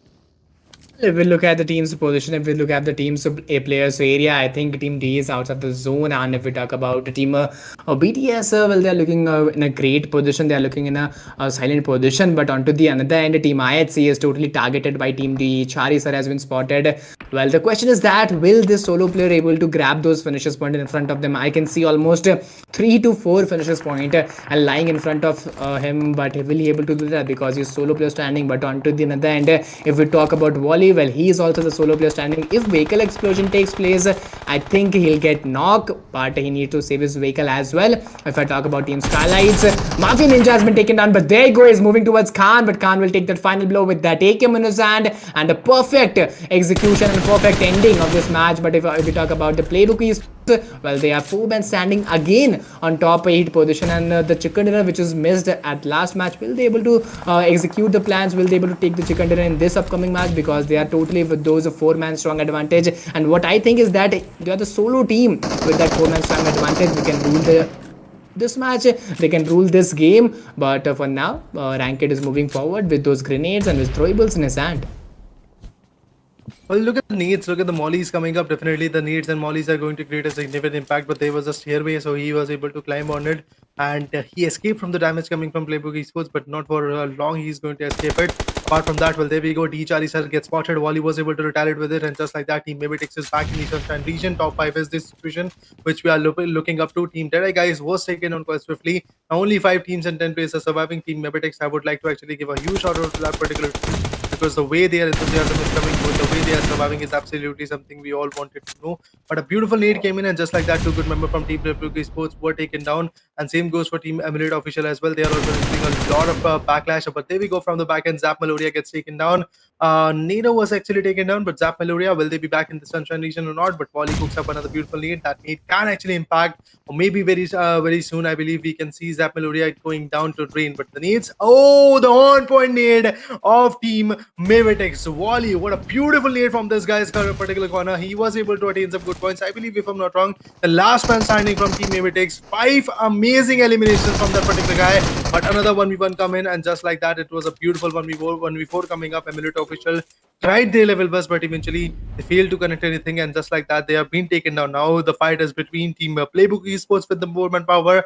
ANGKOR PUBG Pride is there, and Team MABETEX's Wally is also there. Definitely would like to add on that, yeah, Playbook Esports, if they don't choke on, the winner chicken dinner is pretty much served in their platter. If we see three teams of six players are surviving, almost four finishes point has been secured by Team APG, and this is almost a 4v1v1 scenario. If we talk about Team Playbook Esports, almost the chicken is served in that plate, but the question is that how will they take it? Will they take it deliciously, or it's going to be a bitter taste for them? This is the question right now. But MAB Volley solo player standing, he's trying to get the position inside the zone, and if he gets the position, I think he can create a lot of challenges, lot of difficulties to other team as well, because there you go, he has got a great position, he has got a shack in the zone, and I think this can change the game, this can change the position, but you need to get those area, you need to get those cover as well. Valley, I think is not known that there is a 1v4 scenario in front of him, and there you go, Demigod is moving towards APG, and this grenade, I think, will that make a big difference? No, I don't think so. Well, that was a great grenade, but not onto point. And Demigod, who will get this finish point? This is the question surviving. And there you go, Demigod has secured those finishes point. But Volley, solo player standing. Let's see how will the match end. Will Volley able to do that 1v4 clutch? This is the question surviving. And there you go, he has got for that 1v1 clutch. Ranked has been taken down by Volley. H2R is moving towards him, and Volley is barely surviving on this PHP, having M416 in his hand. Molotov switch to Molotov. Let's see what he'll do. This Molotov can get to those suicide, and there you go, Playbook Esports, they will get that winner chicken dinner that has been missed in the first match. Finally, in this match, they'll get those winner chicken dinner with massive number of finishes point in the backpack, and that was totally mesmerizing to watch out.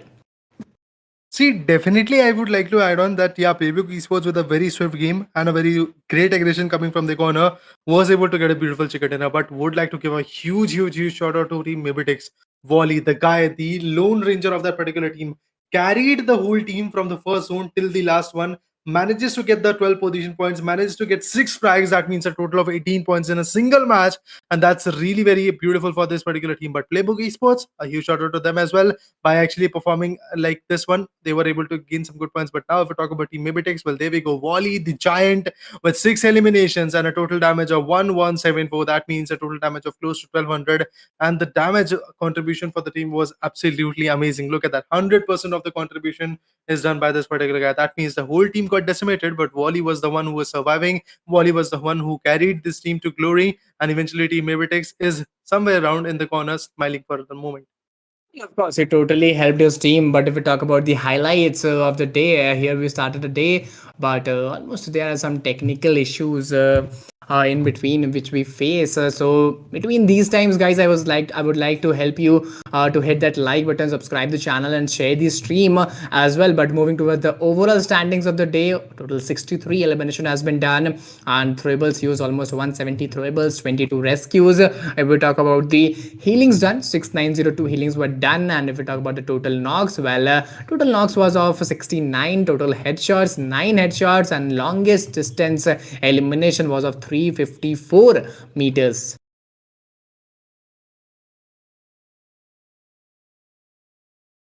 Well, moving forward to another phrases and other approaches in this match, our overall standings will also see the most valuable player of the day and the most valuable player rankings as well, who all are the 10 players who will get those top 10 list in the most valuable rankings. But question is that will it be from Team DRX or will it be from another team? If we talk about the highlights, well, from here we started the game, from here we started the match. Team high voltage players, well, started the match very carefully, very nicely, but early elimination of hashtag esports, I think they will not happy with the performance of this match.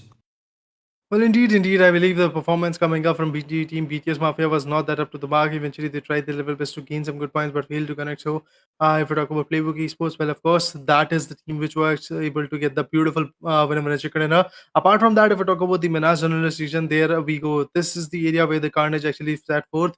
SKYLIGHTZ Gaming went on wreaking havoc, but eventually Emulate Esports were actually Emulate official to be precise was currently able to retaliate with it. And the last man standing, that was AJ, tried his level best to put down some AKM shots, but he was unable to just land any single shot in his favor. And just like that, the whole team was actually getting shattered off SKYLIGHTZ Gaming. I believe we expected a lot from Team SKYLIGHTZ Gaming, but the way they got shattered was something which was not at all expected. But this is how the game actually goes on. This is how the gun game is actually going to get delivered. But I expect in the next upcoming few matches, SKYLIGHTZ Gaming is going to rack up some points. If we talk about Wally, look at the last few fights coming up from Wally's corner. He gives a beautiful showdown. He actually collects a beautiful knockout. He was able to just, let's say, finish off the enemy. And after that, if we talk about Wally, well, that guy went on to a suicidal mode, and eventually he didn't want to actually give his finish to anybody.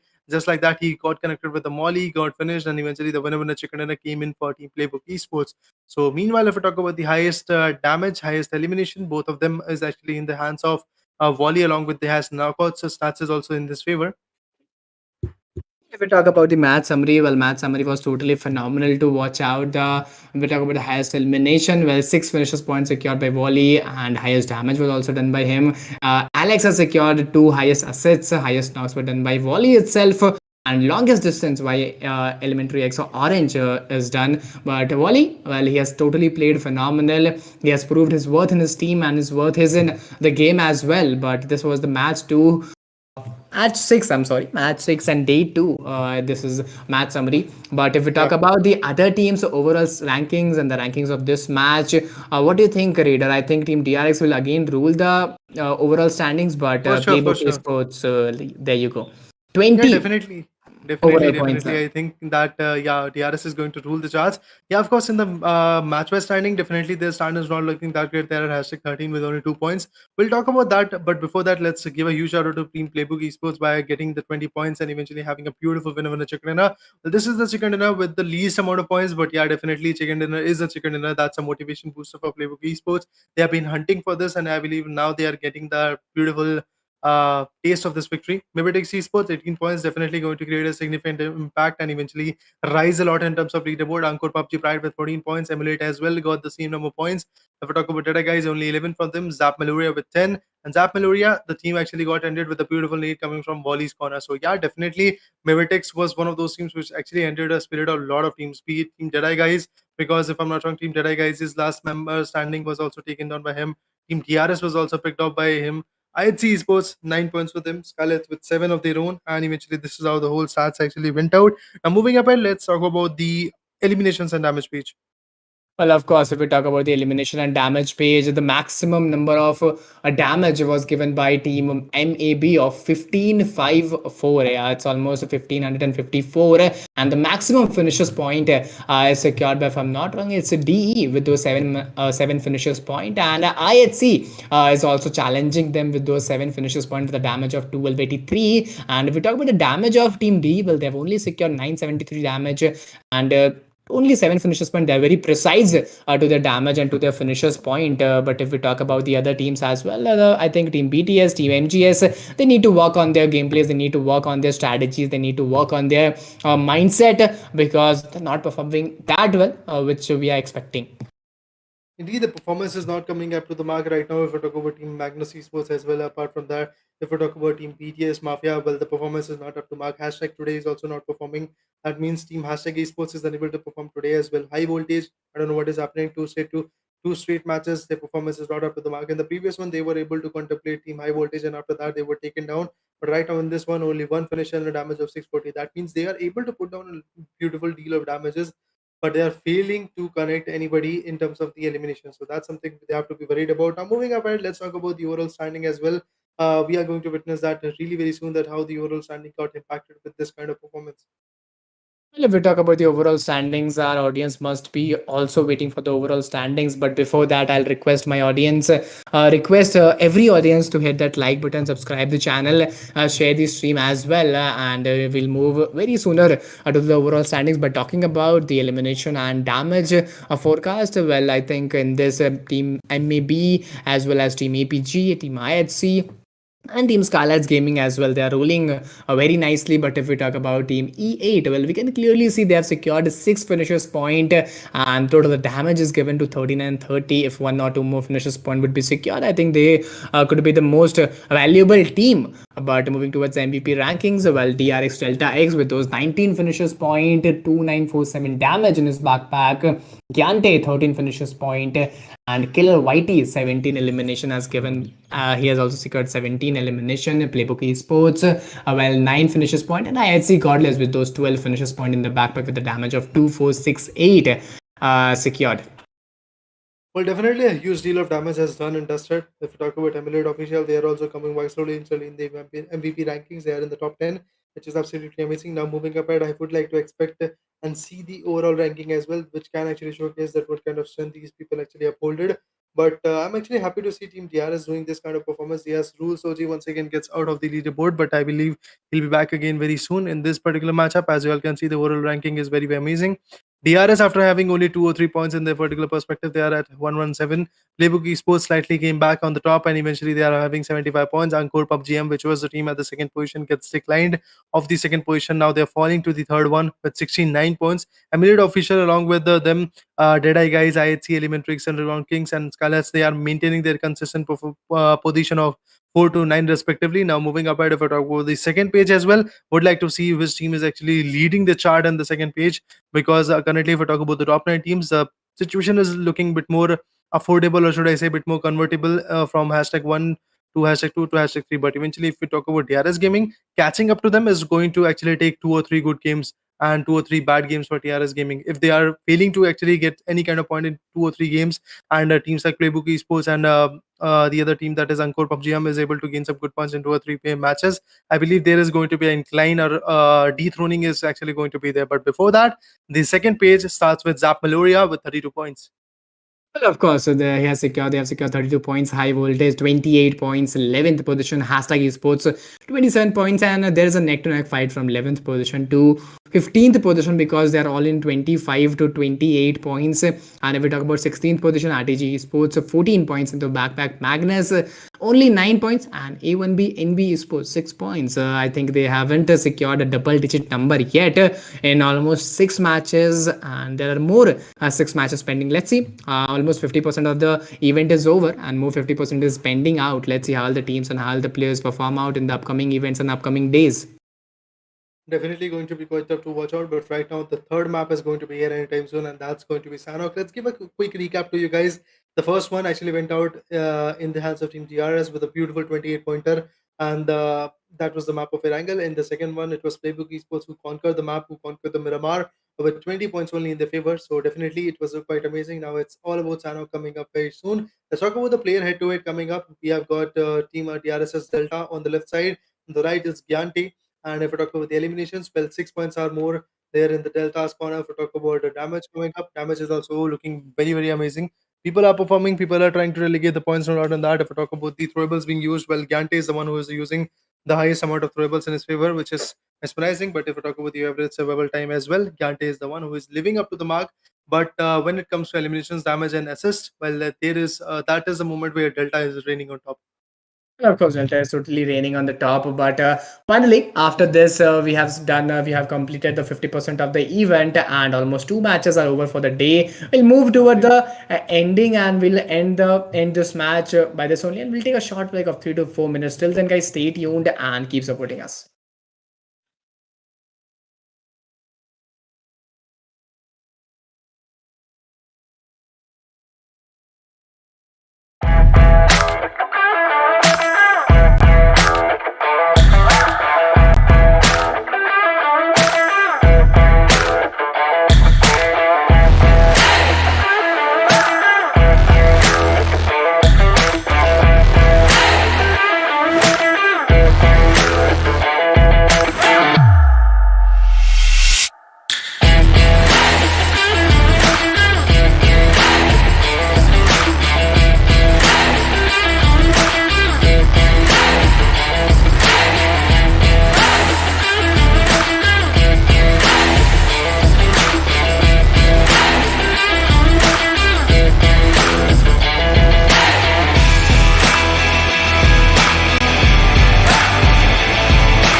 Welcome back, guys. Once again, we are back with another beautiful day, another beautiful fight up to be precise. Two good matches have been passed out. 6 matches to be precise of this whole frontline showdown have already been down to the dust. But right now, 6 more matches to go. Let's start the second half of this particular grand finale. The map of Sanaka is bound to happen anytime soon. I believe the flight path is going to be here anytime soon. My name is Trader. Along with me is my amazing co-caster. Coming up on the desk, that's Eagle. So we are going to witness, we are going to cast, we are going to showcase that how the talent of these particular 18 teams are going to create the havoc, are going to create the carnage in the map of Sanok. And of course, in the map of Sanok, is this map is full of those chaos, full of those clusters, those blushy bushes, and those snakes, as we can see. But let's see what will be the team's upcoming starts. How will the teams play? What will be their starts? Where we can see those drop clashes. What are the drop location? Will it be boot camp? Will it be Painan? These are the regions to watch out. But what are your thoughts about Team A1? About the team, if we talk about a Team DRS, and what about Team T? Will they able to come back? Because Team DRS performing very offended in this game. They are totally playing differently. As compared to the other teams. But if we talk about the teams DE, well, hashtag Esports, they're trying to compete almost at those 4th, 5th position in the points table. But this is still a question: will they able to compete and get those first overall standings in the points table? Well, I believe there is actually there is a gap that where teams like Playbook Esports or teams like ANGKOR PUBG can easily fill it up because they're leading the charge. They are one of those teams which are the runner-up or the second runner-up to be precise. So if their performance, if their consistent, let's say, type of performance comes in, I believe there is a stance where they can easily climb back, they can easily retaliate and gain some good points, but definitely won't be an easy task for anybody. Let's see how they're going to move on. Let's see how they're going to build the points. And of course, this is a very hard question to watch out that how will they build up the points, how will they play out. But if we talk about the team DRS, well, the first day was totally difficult for the other teams, but Team DRS, well, they've totally played phenomenally in back-to-back 2 matches. They have secured second position, but if we talk about the third match, well, in third match they have secured a third position and back-to-back securing these position. I think. That was totally phenomenal to watch out. But if we talk about the other teams, I think they are struggling a lot, especially the teams in the second page. I think that it's quite difficult for those teams as well. And if we talk about Team Hashtag Esports, Team IHC, I think they are still trying to get those top 3 position in the game. Beneath getting those chicken dinner, if we talk about Team E at Esports, they have got one chicken dinner, but still they are not on the top, not on the top 2, not on the top 3 list. Well, I guess just getting a winner chicken is not something you actually want to go with. You have to actually be consistent as well, just like DRS. DRS have only got one single chicken dinner in their favor, but still they are reigning on top, and they are so on top that nobody is able to contain them. Even after, let's say, having 2 or 3 good matches, Team Playbook Esports won't be able to just catch up to them. But right now, in just 10 seconds, the third map is going to get started, and as we all know, the Sanok is map of comeback, and eventually it's a table turner map. We don't know which team is going to win it, because eventually yesterday also the way the E8, I believe that's Eminent Official to be precise, won that particular match with 25 points, was absolutely mesmerizing. But today's day, it is going to be quite chaotic to watch out. Let's see which team is going to crush it, which team is going to gain the points in their favor. Definitely won't be an easy task to actually check out, and there we go. The flight path is pretty much a central centric to be precise, and it is actually starting from the Khao region going towards Banta and Kam Charlie. So definitely the map of 3 islands is coming up. It's going to be quite crucial to watch out that how these people are going to perform and eventually how many points they can actually build. If we talk about the fly path, I think in Sanok the fly path doesn't matter a lot because if it's a very small map, we can easily reach to a drop location with those gliding approaches, with those gliding skill set and feathering skill set. But still, if we talk about the drop clashes, I think it is the reason to worry out because Boot Camp, Painan, Camp Alpha, Camp Bravo, these are the region where difficulties can occur a lot.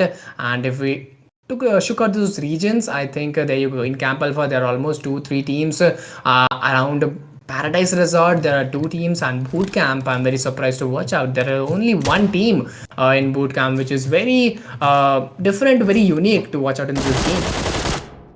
Indeed, the fights are going to be there. Indeed, the crucial pullbacks are actually going to be there. So let's see how these teams are actually going to build their points and eventually decipher that how the gun game is actually going to get delivered. What do you think about this kind of stance?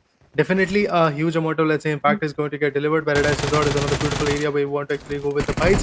There we go. Team ANGKOR PUBG is already crushing the hopes of Team Magnus Esports, if I'm not wrong, and they are just trying their best to retaliate, and some space are actually being delivered. If we talk about Vector, that's not the right gun you want to actually go with, but definitely this is how these people are actually going to push forward. Well, there we go. ANGKOR PUBG is just trying their level best, push forward, and one amazing kill is already there in their favor. Another nade has been cooked up. Magnus Esports is unable to retaliate. The kind of consistency that they are lacking is something which is going to create a lot of ruckus in the mines, but then again, a beautiful throwable being cooked up. Apart from that, the guy is completely trying to fall back, but he fails to actually do anything amazing at that moment. The last one starting from Team Magnus Esports is actually going to be a little bit on the back foot, but he gets spotted. He's actually going to be here anytime soon. He's pretty much close. He's punching in there so that he can avoid the footsteps being heard. And now, if we talk about Team ANGKOR PUBG, well, they are also trying to be very, very volatile, very, very, let's say, confident to go to safe because they know that they have actually gained the strength. Another spray comes in, but the spray didn't actually got connected at that intensity that we wanted to see. But finally, Magnus Esports at hashtag 17 has been taken on without any single point in their favor. The team has been down, and Paradise Resort is completely being conquered by Team ANGKOR PUBG. Well, I think Paradise Resort is totally conquered by this team, but question is again the same: how will they play forward? Team IHC, they have lost one player and the revival is going on. Well, he's trying to little troll the another team, so team like team APG, but Campog region, I think enough for the time being, it's totally closed, and they've lost godless. But onto the other hand, Demo has eliminated Rocky onto the other hand. And there you go, this is, if I'm not wrong, this is Camp Alpha, where team High Voltage is performing very high voltage. I think it's difficult for the team. Pravin and Cloud have been eliminated for the time being. Assassin and Jiggle are the last two players standing. The split is going to be quite disturbing, quite struggling for the team. But onto the another end, if we talk about the Emility Sports, well, the Emility Sports has interrupted in between, and this fight, I think it's going to be quite challenging and quite disturbing. Definitely, it's going to be quite a tipsy-turvy term coming up. Well, Assassin managed to put one down. That's absolutely an amazing one. Team High Voltage in the backfoot match. Let's say the second match, to be precise, were unable to recuperate and eventually gain some good points. But right now in this one, I believe I have a ray of hope and this team is going to perform exceptionally well. One amazing point is there. Emulate Official is already losing a good player, but Demo on the other corner is also about to go down, as you can see. Oh, BTS Mafia from the back foot was able to put down two good members from Team IHC. Demo and IC, both of them have been taken down. If we talk about Godless, that guy is completely finished off. Now, Alex being the last man standing is the only ray of hope for this particular team. There is no second chances. There is no second guesses. This guy has to collect as many as first tickets that is possible, so that he can just go ahead, move forward, and do the heal battle, so that eventually they can gain some good points in their favor as well. Well, if we talk about the teams, almost 16 teams, so 57 players are surviving, and the height advantages of Team High Voltage, I think it's going to be quite worth it. But those height advantages without those scopes, without those throwables, I think they can not give a lot of results to you, but you can always secure a good position in the match. And each and every map is almost about those height advantages, those man advantages. And there you go, Assassin has been spotted, and from a long distance, these sprays has been taken. And if we talk about Team SKYLIGHTZ Gaming, well, there you go, Mr. Boro is now back in action. One player is already knocked. Grenades are coming from the end as well. While moving with that EMP45 team. Simply, yes, it's very difficult for the other teams as well. And there you go, MP45 1v1 scenario. Beneath those grounds, beneath those ridges and dips, finally Boro has taken him down, and it's yet out. Well, he's finally taken down, and now Team SKYLIGHTZ is almost a two-man standing with those one finish point in the backpack. And if we talk about Valley, one of the team, Valley has been spotted and finally has been taken down. You can't move in Sanok like this, and it was very disturbing for this team as well. And AJ has finally secured another finish point, and Team MAB, well, they have also lost those two men, and they have secured one finish point in the back. But losing Valley, I think they can cause a big trouble.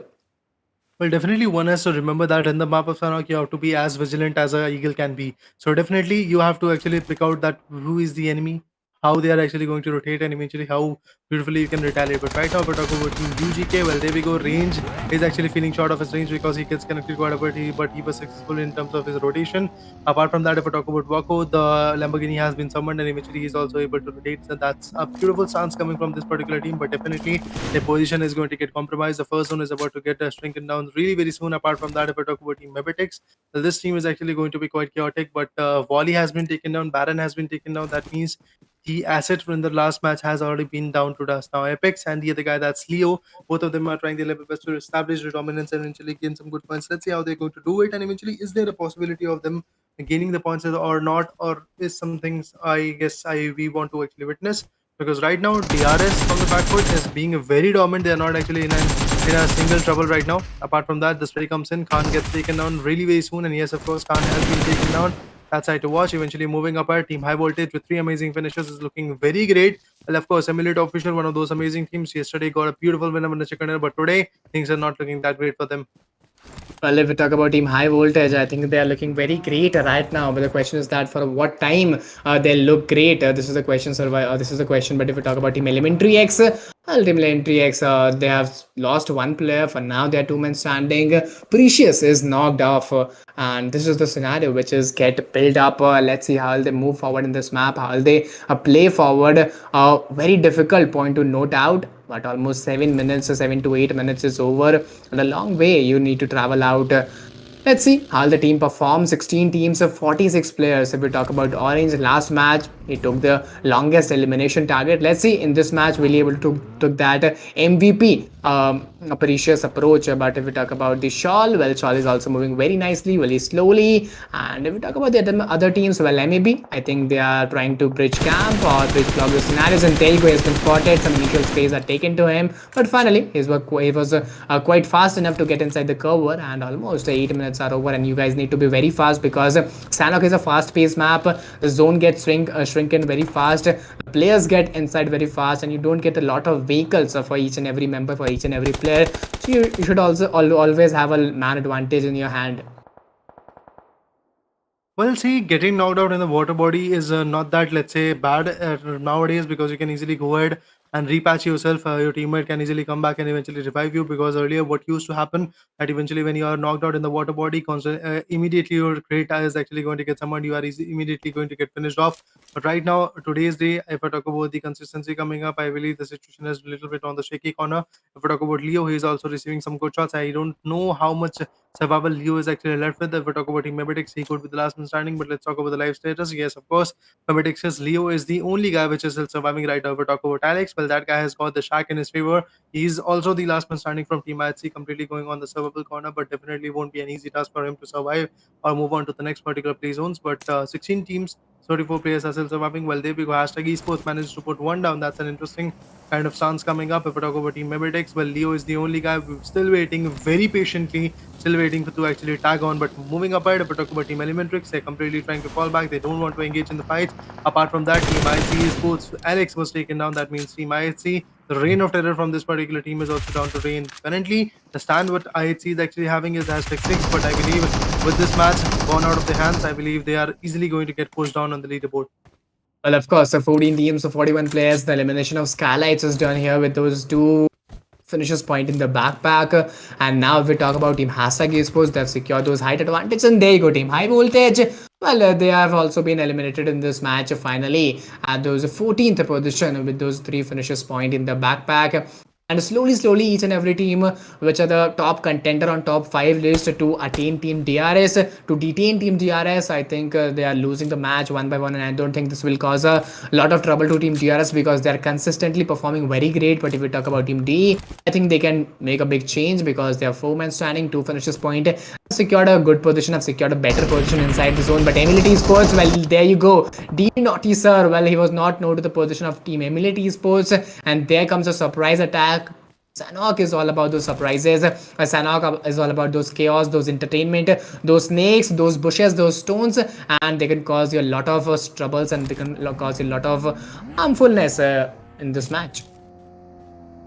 Well, indeed, Sanok is actually going to be full of trouble, and eventually these kind of fights, these kind of retaliation fires are absolutely amazing to watch out. But moving ahead, let's see how much more of a point they can actually build. Team Jedi guys, again a beautiful team coming up, can be actually quite chaotic. If we talk about Team DRS, they remain actually very calm in the first few circles, and after that, whenever the zone actually comes in, whenever the zone pushes them, then they start it off.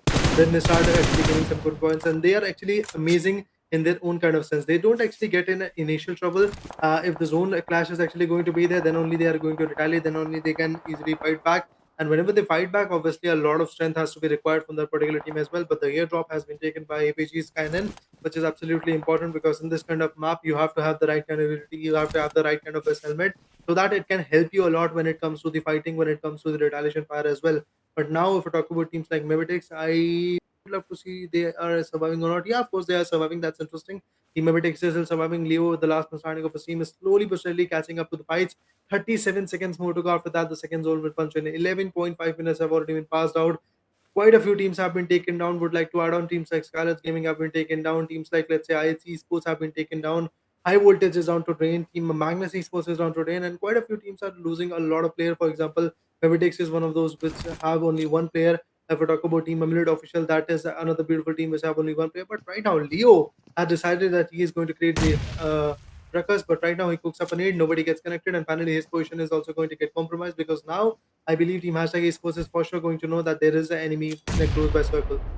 Well, of course, there's an enemy in their close vicinities as well. But if we talk about hashtag esports, I think they're not known to the position. This is a different thing to watch out. But the question is again the same. Well, will this player able to do that 1v, 2v clutch? This is the question. Surviving Leo having MP45 in his hand, moving towards that hashtag Sam. Finally, he'll take him down, and team hashtag will easily very smoothly execute this fight and secure those one finish point in the backpack, and it was almost like a free kill. Going against 1v4 in that open scenarios is not that worth it. We very rarely get those finishers point in the backpack. But if we talk about team RPG, well, they are down the ground, and team DRS, well, they're trying to gain their flow, they are trying to gain their confidence again, because they just need a pick, they just need a spark. And if they get the spark, I think they are totally phenomenal then. But for now, 4-man standing, one finish point, still waiting for that spark. Almost 12 to 13 minutes are over, and I'll request my audience to please do hit that like button, subscribe the channel, share the stream as well, and support the organization, because your support is very much needed. Definitely showcasing your strength, definitely showcasing your right and right kind of glory is something which is actually going to be quite crucial to watch it. But right now, moving ahead, if we talk about Team DRS Gaming, they're looking pretty strong. Precious is there, Shawl is going to be there, Orange is also on the back foot. Yeah, people are trying their best to gain some good points. 12 teams and 37 players are still surviving. If I talk about Team hashtag Sam69 was actually able to retaliate with the points. If I talk about Hamad, well, that is another beautiful guy who is trying to just move on and gain some good points. Elementrix, well, they are trying to capitalize on the same team where Team MABETEX wanted to actually go with, but eventually it was a 1v4 battle and MABETEX just went out down to drain. 28 points is all the MABETEX is going to have after this particular matchup, which is not a great side to watch out. Right now, 13th position is something MABETEX is going to rely on after 7 good matches of this particular frontline showdown. Moving up ahead, Shawl cooks up a nade, constantly cancels cells because he is actually having the second thoughts. Because we all know that when you actually pop a nade, your position for sure is going to get compromised because the need can't be actually coming from a angle to Sanok. You have to be in a close by circle where the needs can actually get connected. So yeah, definitely that's something which is going to be quite crucial. Well, there we go. The need has been appointed, and now his position for sure is going to get compromised.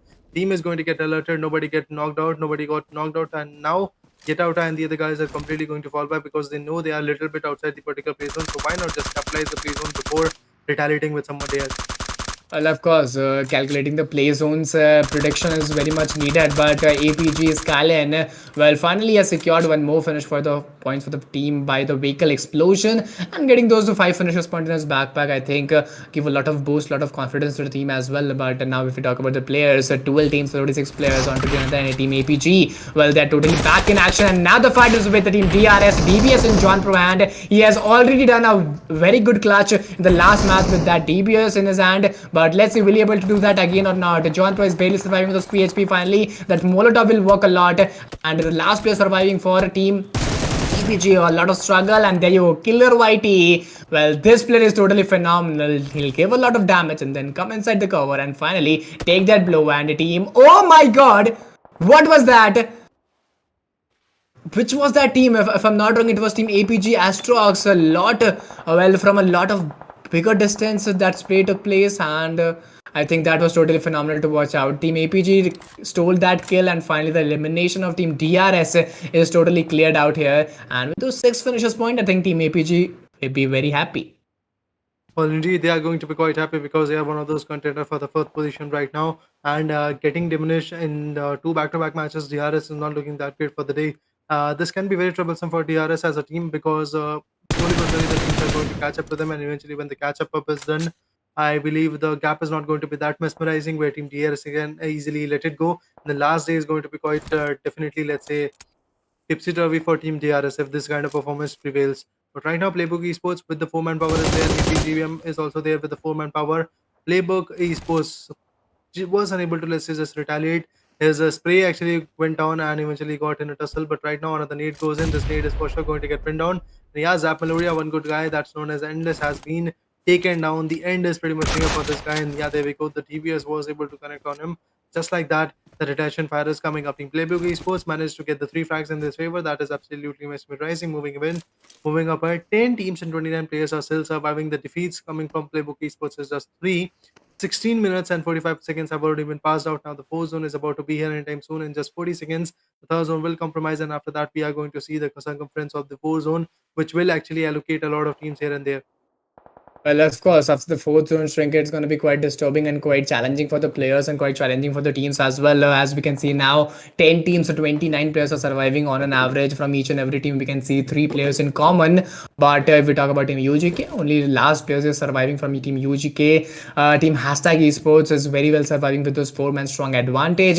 Team, if I talk about Playbook Esports, well, they are also with those 4-man strong advantage. And if Playbook Esports plays well in this match, I can think they can get the table toppers as well, because they've already secured 76 points, and getting those 25 to 30 points more, I think they'll get very much closer to Team DRS, and they will be on the top 2, and then the fight can be of those top 2 teams, and the competition will be more interesting in this event. But if we talk about Team DE, well, as we can see, Team DE is almost on the 5th position with those 55 points, so they know they need consistency, they need to play this match well, as well as the upcoming matches also. But if we talk about the zone formation, northeastern parts, well, the zone is totally shifted towards the northeastern parts. Paradise Resort is very much closed. A boot camp is very much close, and we can see those open grounds of formation, a little bit of split regions in the zone as well. Let's see how will the team performs. What will be the player mindset in this game? Well, the team which is at the dead center of this particular play zone is going to be ANGKOR PUBG, and that's a beautiful stance to actually go with. But right now, you have to become center of attraction as well. That particular team is for sure going to be the center of attraction, which is not a great sight to watch.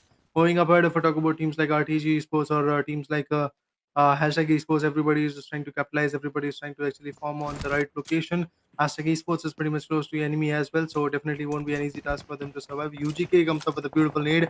Let's see their nade is going to get connected or not. Yes, of course, the nade fails to get connected. Apart from that, I believe the sprays are still coming up. The delegation is going to be there, and the beautiful jump shot has been delivered as well. Considering the damage was way too high. UGK, that means that the ground kings have already been taken down, and now with that, the reign of terror of that particular team is already out of the equation. Deadeye guys tries to reform themselves, tries to actually delegate the fight, and eventually the last one standing from Team Deadeye guys is right here, right now, trying to relegate, trying to retaliate. Some good nades have been thrown, but eventually, I don't think so that the connection is going to get founded. Well, of course, the connection going to be quite difficult. And if we talk about the zone, almost eastern parts of the zone looks very chaotic, looks very clusterized. And let's see how the teams and players move forward. But if we talk about the zone central part, I think it's looking very, very silent. Very often we see the zone is looking very, very approaching. And let's see what will be the results of teams and players rotation. But if we talk about the southeastern part, well, as we can see, there are 2 teams in front of each other. We can see a very good, very interesting fight there as well. But there you go, another fight is engaging. If I'm not wrong, it's a team BTS is in action. And finally, let's see what will be the approaches, what will be the mindset of the team, and the fights will be including very fast at a very fast pace, because as you can see, the next zone formation will come very fast because it's the map of Sanok, and it's a fast-paced map, and teams need to hurry up a lot. Well, indeed, they have to hurry up a lot. They have to actually gather some new courage and eventually muster up the fights into their favor. That won't be an easy task for them, but eventually they are just trying to catch up, gain some good points, and I believe they can actually have the success in their terms as well. So let's see how their retaliation fire is going to get established and how many more points they can actually build is something which is going to be quite crucial to watch out. As we all can see, that domination is still coming up. The fights are actually still looking much more bleaker at the ends, and the people are just trying to delegate. The people are just trying to actually gain some good points. If we talk about Team RTG as esports, they are actually being on the dominant ends. The 4 zone is about to just get compromised really very soon, and as soon as the zone is actually going to get compromised, I believe the next fights are going to be very amazing to watch out. And I'm actually excited to see that how the next fights are actually going to get established, how the next points are actually going to get delivered is something we all actually want to know right now. The people are looking much more stronger. The teams which are still surviving are actually going to be 9. 23 players are still surviving. RTG Hagar is on the back foot. The Jokers are the last man standing. The only ray of hope for this particular team is actually going to be on the back foot. Well, of course, if we talk about the teams, well, the last player surviving, if you see Joker Sir and Chari Sir are the last 2 players standing, and getting the rotation inside the water, it could be a very challenging part. If anyone spots you, you'll get spotted and you'll get to be eliminated from the match very instantly. But if we talk about Team Zappa, well, Team Zappa is also 2-man standing, having those height advantage, having the ridges is very much beautiful. But if you go above, you'll get spotted, and as you get spotted, I think it will be surprise attack for Team Zap also. But there you go. I think they were not known to the position, and there you go. It's a perfect sudden execution of plan, and finally they'll eliminate Team Zap from here. And what an amazing push! But onto the another end, Team Playbook Esports. Well, they are totally again four-man standing. They've secured 5 finishes point in the backpack, and having 5 finishes point in their hand, I think they'll give a lot of it will give a lot of support. It'll give a lot of confidence to the team as well. But Playbook Esports, I think moving inside the zone, getting a more central part of the region, I think it can help a lot of it can help a lot to the teams as well. But onto the other end, if we talk about Team APG, well, they're also the end of the zone. I think teams and players, all the teams, all the players are towards those end region of the zone, not getting inside the zone too much inside the zone, because one hard shift can eliminate you very instantly. Well, it does take a lot of courage to actually take this kind of fight into their favor, and eventually, yeah, they are trying their level best to delegate again those points. And Go PUBG, if I talk about the stream, Astrox is trying to wreak havoc, and I believe that it is a possible like situation coming up because that team has to actually confront them. They have to actually move in, but eventually, if a retaliation comes in from that end as well, it can be very tough for teams like, let's say, Hashtag to deal with. So yeah, definitely the fights are actually here. Definitely the point system is something we all are actually looking forward to see that where the impact is going to get formed. 6 teams, 16 players are still residing. You look at those plays being delivered, but eventually nobody gets connected right now. The zone is about to get shrinked in just 10 seconds, and after that, the zone is actually going to play its own game. The people are just trying to actually rotate with it because you have to pay your respect to the play zone as well. 500 likes have already been passed out. I believe the giveaway is going to be here anytime soon. Let's check it out if the giveaway is going to be here or not.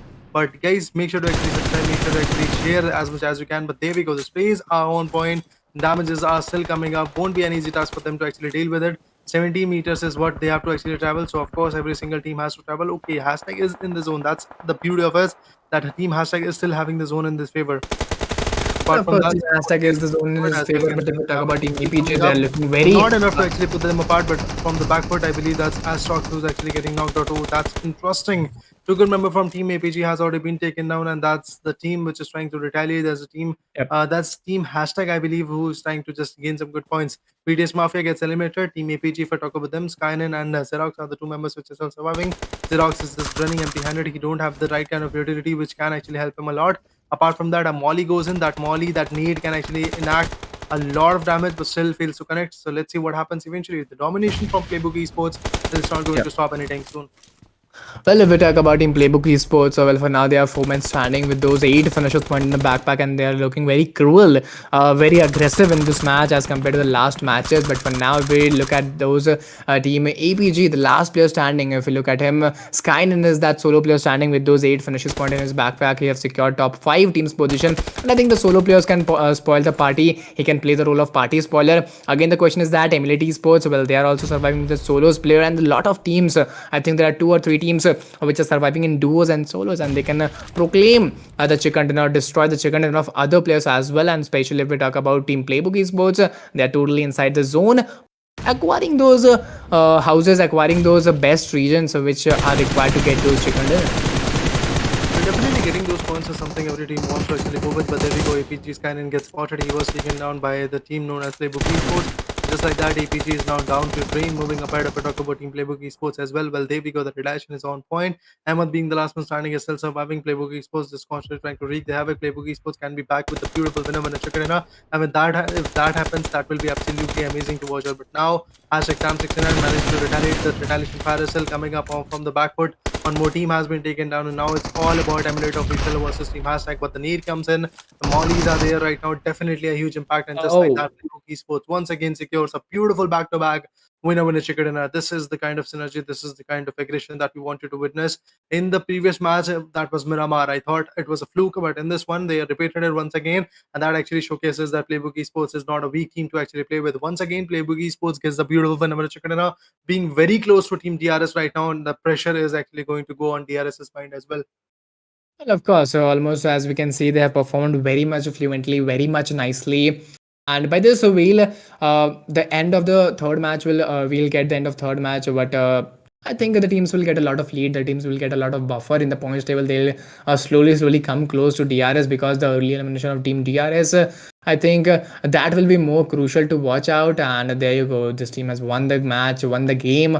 And I'll be very much eagerly to see that which team will get that most valuable player reward, because in the last matches in the last day, as we can see, most probably it's a team from ELEMENTRIX, or it's from team Playbook Esports, or it's from team most probably Team DSA. But now the question is that which team, which player is getting that most valuable player, and there you go. It's none other than Playbook Esports ranked in front of us with those 8 elimination points. But if you look at the damage, I think it's not varying. It's not similar. It's the damage is only of 592 with those 57.14 contribution towards his team. And question is still the same, that in the list, is he ranking in the first top position, or will he rank in the second and third?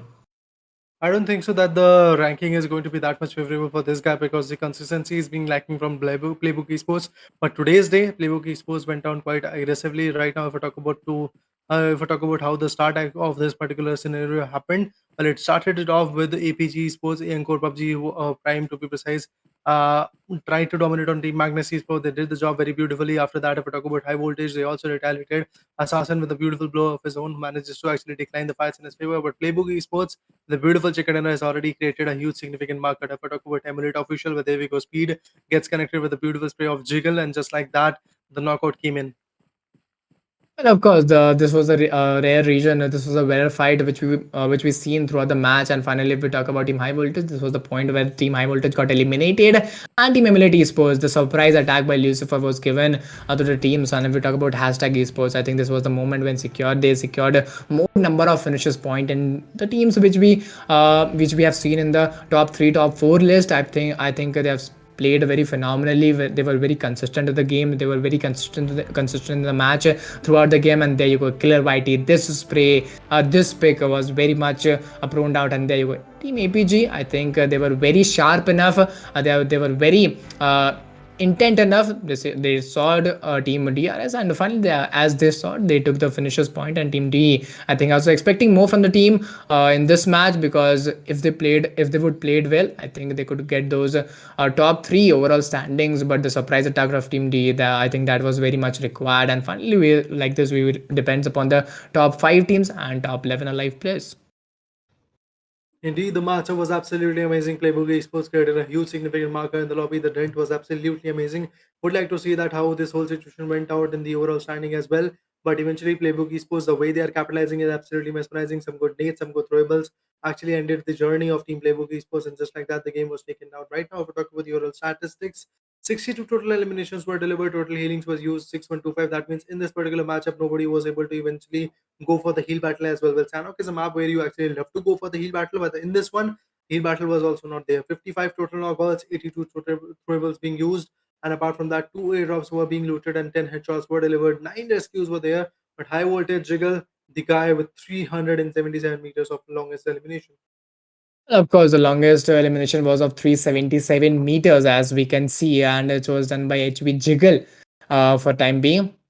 But this was the overall statistics of finals day 2 and match 7. If we talk about the healings, players has not used that much healings. And if you see at those knocks, well, elimination is almost equal to knock 62 and 55. But the top fragger list, it's PBE ranked with those 8 finishes point. Highest damage is given by hashtag Sam69, highest assist by hashtag Sam69, and highest knocks is given by PBE ranked. And high voltage Jiggle, he has secured 377-meter longest elimination distance, which was barely phenomenal, because 377-meter is the highest, as we can see in the past matches of Miramar and Wrangle. And getting 377 in Sanok is way more unique. Well, indeed, the match was standing is something which is looking very sharp. Magnus Esports went out quite early. MABETEX went out quite early. The last one, I thought, like, let's say the contribution was absolutely mesmerizing. But right now, if we talk about Playbook Esports, with 29 amazing points, the dent is actually going to be quite significant. They are for sure going to cross the 100-point marker. And with that, let's say, kind of inclined in their favor, I believe the next upcoming matches is going to be quite troublesome for Team DRS, because DRS is looking at hashtag one with 121 or 122 points or so.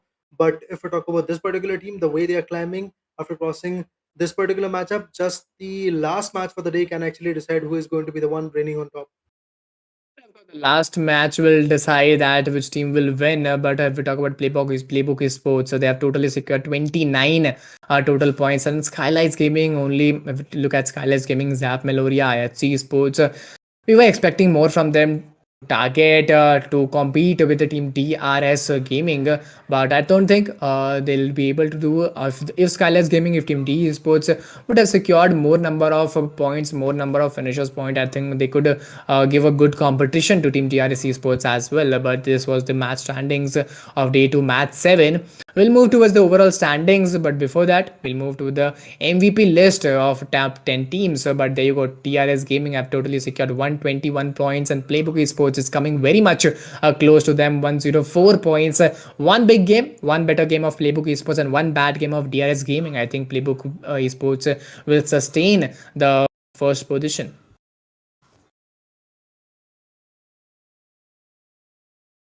Well, on to the other end, if we talk about ANGKOR, PUBG, and Emility Esports, I think they have also preferred playing at those third and fourth position. But you have SKYLIGHTZ Gaming, 40 points on that the top 10 list, and Magnus Esports, A1B, still they haven't secured a double-digit position. RTG Esports, from RTG Esports till if we look towards the high voltage, they've secured 30 to 25 points. The variation we can see totally here. But if we talk about Zap Meloria, 34 points have been secured by Zap Meloria as well.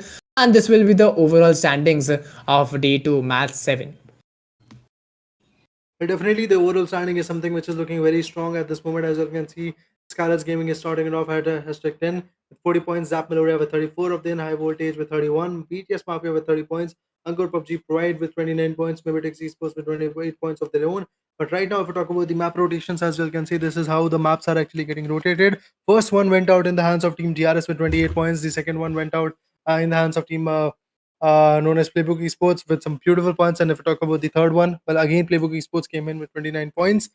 Close to, let's say, I believe 49 points is already in the hands of Team Playbook Esports in just 2 matches that they have actually attained a winner chicken dinner. But right now, the head-to-head is coming up between PBE's Ranked, that means Playbook Esports Ranked with 17 kills. And if we talk about DRS's Delta, this guy has actually got 20 kills in his favor. The damage is absolutely high when it comes to Ranked, but when it comes to assist, well, Delta is the one who is leading the charts. Throwables also is actually used quite a bit by Ranked, and the average survival time is also way too high for Ranked. The average survival time is also very much high. If you see, almost 3 to 4 minutes, and Throwables is also used very much high. But if we talk about the assist, well, Delta X has used done 12 assist, and if we talk about the damage, well, almost 300 round figure damages extra done by Rank Kid. And if we look at the elimination, it's almost like same, but there's a 3 elimination extra done by Delta X, which is leading. Well, he's leading the game, but by this is the head-to-head ending, and the end of the second last game, if I'm not wrong, Raider, we have done almost here, and by this we would like to end the game. But before that, I would like to say, my audience, please do hit that like button, subscribe to the channel, share the stream as well, and keep supporting us like this. But the last match, well, this is of Erangel, and that's going to be quite chaotic, quite disturbing, because this is the second day, and hopefully some teams will come back. Till then, we'll take a short break.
Welcome back once again, guys. We are back with the second day of the Frontline Showdown coming up. This is the grand finale, guys. As you all know, right now 7 matches have been passed out. Beautiful chicken dinners were there, beautiful aggressions were there, but right now we are going to witness once again the birthplace of this whole particular play game. That says the map of an angle to be precise is about to happen, and this is going to be the last match for the day, which will sum up the day number 2, or should I say the day of comeback, and then it will actually impact the new journey of JF Judgment that is going to start tomorrow as well. So 4 more matches are going to be there after this one. So yeah, definitely a lot of aggression is going to get developed. Right now, my name is Rita, guys. Along with me on my desk, it's going to be Eagle coming up with us, going to cast it, going to witness that how the carnage is going to shed forth.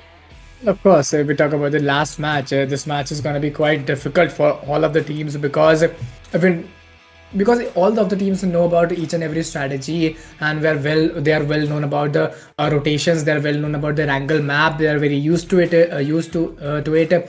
because it is a by default map, so it can be a little difficult to all of the teams. But if we talk about the drop matches, I'm very eager to see that what will be the drop locations where we can see multiple drop clashes. Without wasting any time, we'll fast forward move towards the fly path, and let's see what will be the fly path for the time being. But my most of the eyes will be on the team DRS, team D, as well as the team IHC and team Hashtag Esports. Let's see how will they perform, what will be their strategy, what will be their momentum. It's a very crucial and tough time for these teams. Indeed, it is crucial. It is quite tough to actually watch out how Playbook is going to develop the game, and eventually how teams like, let's say, DRS is going to capitalize on the particular fight. And eventually, if we talk about team DRS, they were leading the charts for 6 matches straight, but right now in the 7th one, I guess the situation is not looking that straight up ahead, because the ends are looking a bit more shaky. Let's see how much more of a point they can actually build, and eventually will there be a possible situation where Team Playbook Esports is going to catch up to them, or Team DRS is just going to be back in this one and eventually create the lead as much as they can. Of course, the lead is very much needed here for Team Playbook Esports, because as I remember, the lead is only of for that 14 to 15 points, and that can be managed by a single match. If DRS gets eliminated early in this first match, in this last match, then teams can Playbook Esports can easily cover up and get those first position in overall point standings easily at the end of today's day. But again, the question is that will or will not. This is again the question. But let's see how will the team perform. What will be the strategy? What will be the momentum? But moving forward to the fly path very soon. But before that, guys, I'll request you all to please do hit that like button, subscribing channel, share this stream as well, because this is also very much needed for us. Your support is very much needed for us. Our target for the day for that like target will be of 1000 like. But there comes the fly path, starting from those western parts of the region and ending towards those northeastern part of the region. It's going to be quite difficult because it's a biased fly path, as we can see, and teams can travel maximum from Zarki to Pochinki, but traveling regions like military base, Overprime, Milta, and Livpoka becomes quite difficult for each and every teams. Indeed, it's going to be quite difficult to watch out that how these teams are going to violate and eventually gain those amazing points. Although it's not going to be an easy task for these people to just jump in and eventually gain the points. Yeah, Lipovka, Milta Power, Novoripno and areas are like that are actually going to be full of challenges for them to just go ahead and glide and eventually attain the points or loot, should I say. Pochinki, Feripia, Prismark or Georgopol is going to be fairly close to these particular guys. They can easily jump in. And if we talk about the team known as team, I believe that's Hashtag Esports. They're jumping in the Kameshki region. That's interesting. Of course, that's quite unique, and that's quite different. That why they're jumping at Kameshki. As I can see, the teams are jumping quite towards those northern parts of the Georgia city. Almost Georgiopol hospital regions looks very much crowded. But if we talk about the heart of a wrangle, approaching almost 2 to 3 teams are moving towards those region as well. And shelter, Milta Power, Milta can also be a targeted regions, because teams can take vehicles and go towards those region as well. But if I talk about the mansion, Livpoka regions, I think those regions will be silent. But zone is totally shifted towards those south western parts of the region. Some parts of military base also is there. Let's see how will they move forward. If the zone move towards those southern parts of the region, if the hard shift comes there, that will also be the region to work out. But Playbook Esports, at those early phases, they are trying to initiate those fight. Oh, indeed, indeed. They are just trying their level best to gain some good points, and eventually it can be quite helpful for them. But apart from that, Playbook Esports is getting decimated. As you all can see, they are back and forth, receiving a lot of damage, which won't help them a lot in terms of their calibration. Apart from that, if we talk about Team TRS, the team which is on top, well, they are now chasing the Blues. They are trying their level best to establish their own kind of, let's say, dominance. With that MK47 mutant, this guy is constantly trying to wreak havoc. He's trying to actually put some space, but we all know that it won't be an easy task for him. And definitely, Team TRS just gained only 1 point. Apart from that, if we talk about other guy from Team TRS, well, this guy constantly wants to actually move forward and gain the points. Let's see, Rules he will be able to deliver it or not. Of course, this was the question that will they able to deliver it or not. But Team DRS versus Team Playbook Esports, I'm very eager to see this fight. But on to the another end, if we talk about Team SKYLIGHTZ Gaming, well, they initiate those fights in early phases, but in the mid stages they disappear very suddenly. But for now, the time being, if we talk about Boro, Nima, and Mafia Ninja, well, there you go. Boro has finally taken that opening pick with that EMP45, switch to S12K, trying to take some more finish point. But there you go. The connection at S12K was very sharp enough to take the other player, but it was not that successful enough. Mafia Ninja onto the end with that M16 moving forward, but Nima and Boro are the last two players standing. Well, he's coming with that again. One more pick, taking down two players. He has finally initiated three players down. The last player standing, Mima, with that M762 still moving forward, and finally Team SKYLIGHTZ Gaming has won this fight with those four finishers point in the backpack and secured top 15 position. And this was a very tough fight, and this was a very tough time for Team SKYLIGHTZ as well, because initiating with fights like this without a good amount of loot, I think it's very difficult for each and every team. Well, definitely it's going to be quite tipsy-turvy for these teams to actually gain those amazing points. But right now, moving ahead with a beautiful balance of gun game and right kind of, let's say, calibration, SKYLIGHTZ Gaming is still on top. I'd say if I talk about that particular team, going to show some banters.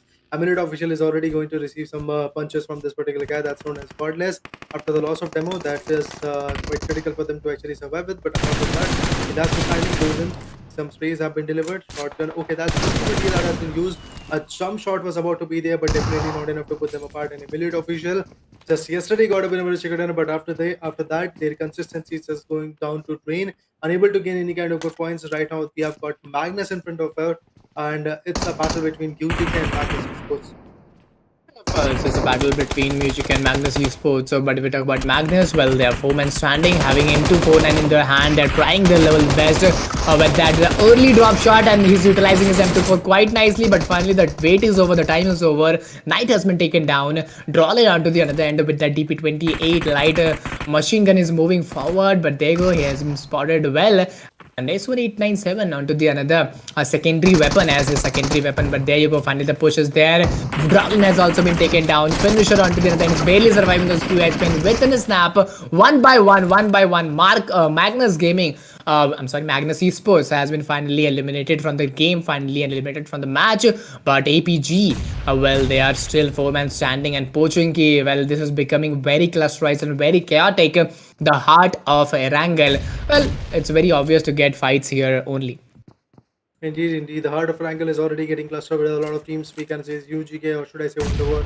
Underworld KINGZ is actually trying to fight hard, but Black Hawk gets connected with a beautiful nade. And after that, we have got ANGKOR PUBG's Joseph Pro, who is actually trying his level best to gain those finishes. And yes, he delivers it. 3 amazing eliminations already there. They're already moving the chart. They're already gaining some good points in their favor. That's mesmerizing. But another one that comes in.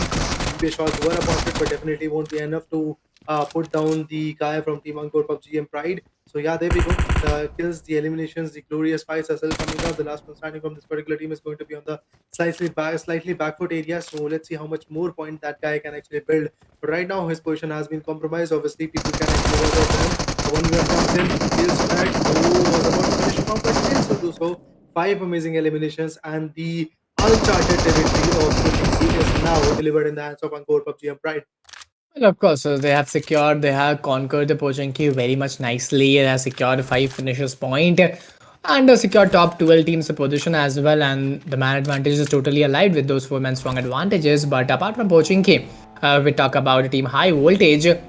Well, they are also moving very slowly, haven't secured any finish point yet. I think the last match they could go for that passive approach. They could gain some more place point to this match, but it would be more better when you go with that balanced approach. You get more finishes point, more place point as well, and getting top 5 position with those minimal of 7-8 finishes point is a decent performance in this match, and you'll get a decent ranking also. But let's see what will be the team strategy. On to the another end, if we talk about team DE, well, they are also 4-man standing, haven't secured any finish point, already inside the zone.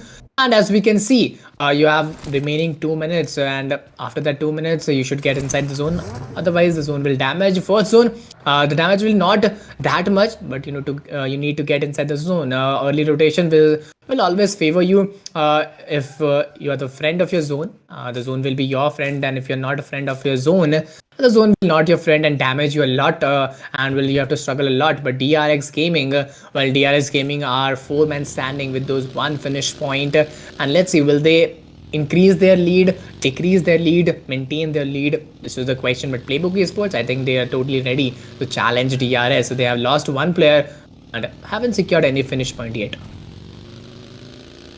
Well, indeed, the picks are coming up, no doubt on that. If we talk about Team PLAYBOOK Esports, Demigod is there, Rankin is going to be there, Monboy is also surviving, S2R was diminished. Apart from that, if we talk about the Carnage, well, indeed, the Carnage is something we have to actually watch out for. In just 1 minute and few seconds, I believe the next play zone is about to be here to be precise. High voltage assassin managed to put one down. That's going to be Team Deadeye Guys. Sharis are being taken down. Captains are also being picked off. That's interesting to watch out. Now, Team Deadeye Guys is unable to perform the way they were bound to happen, but the courage, the Carnage, the retaliation fire is something which is going to be substantial for now. Assassin, Jiggle, both of them are about to be at the ends, at the harm's way to be precise. Well, Cloud, Praveen, these 2 guys are also surviving. That's interesting. Quite a few survival points are actually going to get delivered, no doubt on that. Apart from that, if we talk about Praveen and the other guy, Jiggle, constantly trying to wreak havoc, constantly trying to maneuver the fight in their favor.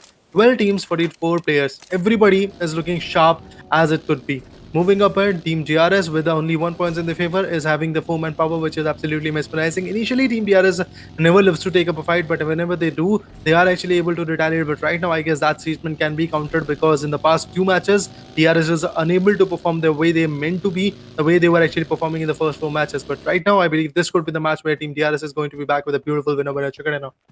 Of course, they'll be back with a beautiful win over Chukadena, but on to the other end, 12 teams of 44 players, as we can see, are totally alive here. And if we talk about the zone, the fill zone is shifting towards the major island, which is of Pochinki. And Pochinki is still stabilized. And if we talk about the clashes, well, Gatka regions, as we can see, there's a little bit of cluster, a little bit of crowds there as well. And let's see how will the team's rotation takes place. But for now, the time being, the most common thing, each and every team is moving towards those central part. Within a span of time, I think the center part will become a lot of chaotic, lot of crowd, lot of cluster will build up there as well. But onto the other end, if we talk about Team ELEMENTRIX, they are 4-man standing, have secured 0 finishes point. They are totally on top 12. And I think they need to gain some finishes point to get a decent position in the points table, because holding only those players point, I don't think this will work a lot. Well, indeed, you have to actually maintain the consistency. You have to maintain the balance. The equation has to be balanced between the finishes and the elimination, between the finishes and the position as well. So right now, if we talk about Team Zap MELIORA, slowly but surely, this team is surviving. They're actually having the punches in their favor. 23 seconds more to go. After that, the zone will punch in. Jiggle, apart from that, is also having some good ridges in his favor. He's constantly trying to recover, constantly trying to gain some good points. If we talk about AJ, he's also here right now, trying to dominate, trying to maneuver the fight in his favor. Nima was taken down. Mafia Ninja already down to dust. AJ and Mr. Boro are already going to be the only 2 ray of sunshine for this particular team. In just 4 seconds, the zone will actually punch in, and the second play zone will actually showcase its strength. Of course, in just few seconds left out, almost 1 minute 50 seconds is left out for the zone shrink in. But if we talk about the teams, well, 12 teams of 43 players are still surviving. 10 to 11 minutes are over, and a long battle is still left out. Teams are still trying to get some more finishes point, but taking fights in open, I don't think it's worth it. It can damage both of the teams, and if another third-party teams come here, then there will be third-party scenario as well. So it can cause harm to both of the teams. We never know what will happen, but for now, if we can, what we can see, high voltage team. Well, there you go. As I was talking, Team SKYLIGHTZ entry is here, and I was talking about the third parties. Finally, Team SKYLIGHTZ is coming here to enjoy the party, and what I think it's they can damage high voltage. Finally, Cloud has been taken down, and Jiggle onto the another end. Well, I think he's pressurized to move forward from here. And there you go, Jiggle has finally taken one more finish point. He'll knock the player, he'll finish him off, and one more finisher's point is secured by Team High Voltage as well. Well, indeed, Team High Voltage was able to retaliate. Now, Cloud has been taken on. His pawn system is actually something which is going to be quite viable to watch out right now. If we talk about Assassin, well, this guy is there trying to retaliate. Jiggle is also there on the back foot. On top, Sir is there. Joker Sir is there trying to pick out some good points. RTG, if we talk about that guy, Adnan was taken down. Hitman is there. Dream Sophie, apart from that, was also taken down. Well, of course, the coordination and the retaliation is coming up from out in that. Hitman comes up with a shot. Well, Hitman gets connected quite a bit, but still failing to actually connect at the proximity that is actually required in the lobby. On top Sir and Joker Sir, only two people are surviving. And yesterday, I guess one guy commented that when on top Sir is there, his aim is actually going to be on point. But right now, today's day, I don't think so. That situation is actually going to be quite correct, because the way on top Sir and his teammates are performing is something which is quite critical to watch out. Assassin, Jiggle, and Cloud, three good members are still there, trying to push forward, trying to gain the battle in their favor. IC on the other corner is also bound to actually get taken down. His revival is something which is not going to be that feasible, not possible to be precise. But Jiggle on the other corner managed to go from the right corner so that he can flank, so that he can create a huge opening. But Team IHC not looking that great, not looking that strong. Well, of course, Team IHC is not looking that great, not looking that strong, because this is the a low confidence that can be seen in the game as well. Because performing regularly gives you a lot of confidence, but not performing regularly, not getting results regularly can give a lot of trouble to your team and a lot of lower confidence to your teams as well. But as we can see, the time almost 30 minutes is over, and as we can see, 50 minutes, 50% of the match is almost over. Still 50% of the match is remaining. But I'll request my audience in between to please do hit that like button, subscribe the channel. If we talk about GODL, well, will he show some mercy or will he not show some mercy? This is the question rising. But 2v4 at these scenarios, building around the water areas, Rozhok water area region, I think it's gonna be quite difficult. And there you go, I think Alex has been spotted. Finally, he'll be taken down by Team APG, and the last player, Goddess, has been surviving. I think the most opinion answer would be you should fall back and get some more position point for your team. That could be the most optimistic approach right now. But moving upward, let's see what Goddess is going to go with it. But right now, I believe this kind of teams don't actually know how to just fall back. They know how to just retaliate. They know how to gain some good points eventually in their favor. And I guess that's what they are actually trying to work with. Moving upward, we have got Assassin, we have got Cloud, we have got Jiggle. Everybody is just constantly trying to wreak the havoc. If I talk about Team DRS, they're also being very chaotic. They're also being very, very, let's say, optimistic about their fight as well. Apart from that, from the back end, a lot of teams, a lot of people are actually trying to rotate. Let's see how that rotation is going to get balanced. Assassin, Jiggle, Cloud, Praveen. Everybody is just trying to be quite chaotic. If we talk about Praveen, well, this guy wants to rotate. This guy wants to actually deflex a lot of fights. Demigod on the other corner was also taken down. That's as I said to watch once again. Team PLAYBOOK Esports is not looking that sharp as they actually used to be. Killer Whitey on the other corner gets taken down, but Yande managed to give the cover up, and Team DRS finally eliminates Team PLAYBOOK Esports. Well, this is a revenging fight coming up. Well, if we talk about Team DRS, so for now, the time being, they are 4 men standing with those 3 finishers point in the backpack. And if we talk about team number 10, well, the team number 10 is looking very much. I'm sorry, Team DRS. Well, total 10 teams and 36 players are surviving, but the Team DRS, well, they have given the start in this match. They have already secured those 3 finishes point, but the question is that how will they maximize those 3 finishes point? How will they adapt in this game? Because getting those 7 to 8 finishes point and getting top 3 position, I think will give them a lot of lead, will give them a lot of boost in the overall points table. As we can see, PLAYBOOK Esports is at 105.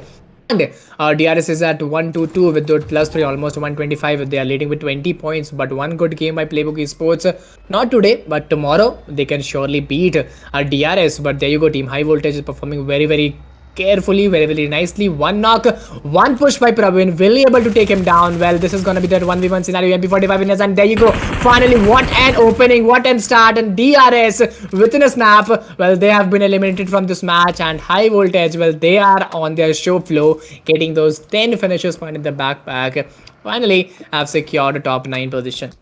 Oh man, indeed, a lot of chaos is there, a lot of ruckus is going to be there, but apart from that, if we talk about HP's Cloud, he's bound to happen, he's bound to actually get spotted really very soon. Some smokes have been appointed, APG won't be able to connect on him. ANGKOR PUBG wanted their level best to actually attack on Cloud, but eventually they are failing to do so. The band-aids and the first hits are being recuperated, the shots are being delivered, but eventually not even a single shot got connected. Now he can easily go ahead and get it out of that equation. I believe his vehicle is not having the right kind of fueling and eventually stuff like that. But yeah, Cloud still tries to actually survive. If I talk about Team DEADEYES on top, sir, and Joker sir are constantly trying to be very chaotic. Apart from that, APG's NANG Pro is actually going to be on the back foot. Well, hashtag has been taken down. That's quite interesting. Assassin, Jiggle, Cloud, Propin, every single guy. That's actually 10 frags coming from the corner team. High Voltage is very optimistic in this particular match, and the way they are rising in the leaderboard is something which is going to be quite amazing to watch out. But moving up ahead, the winner chicken is something which is going to be a goal for them, because right now if they go out of the equation, only 11 points are going to get credited. But if they get a winner chicken with this kind of consistency, I believe a close to 30-pointer bomber can be delivered from the corner.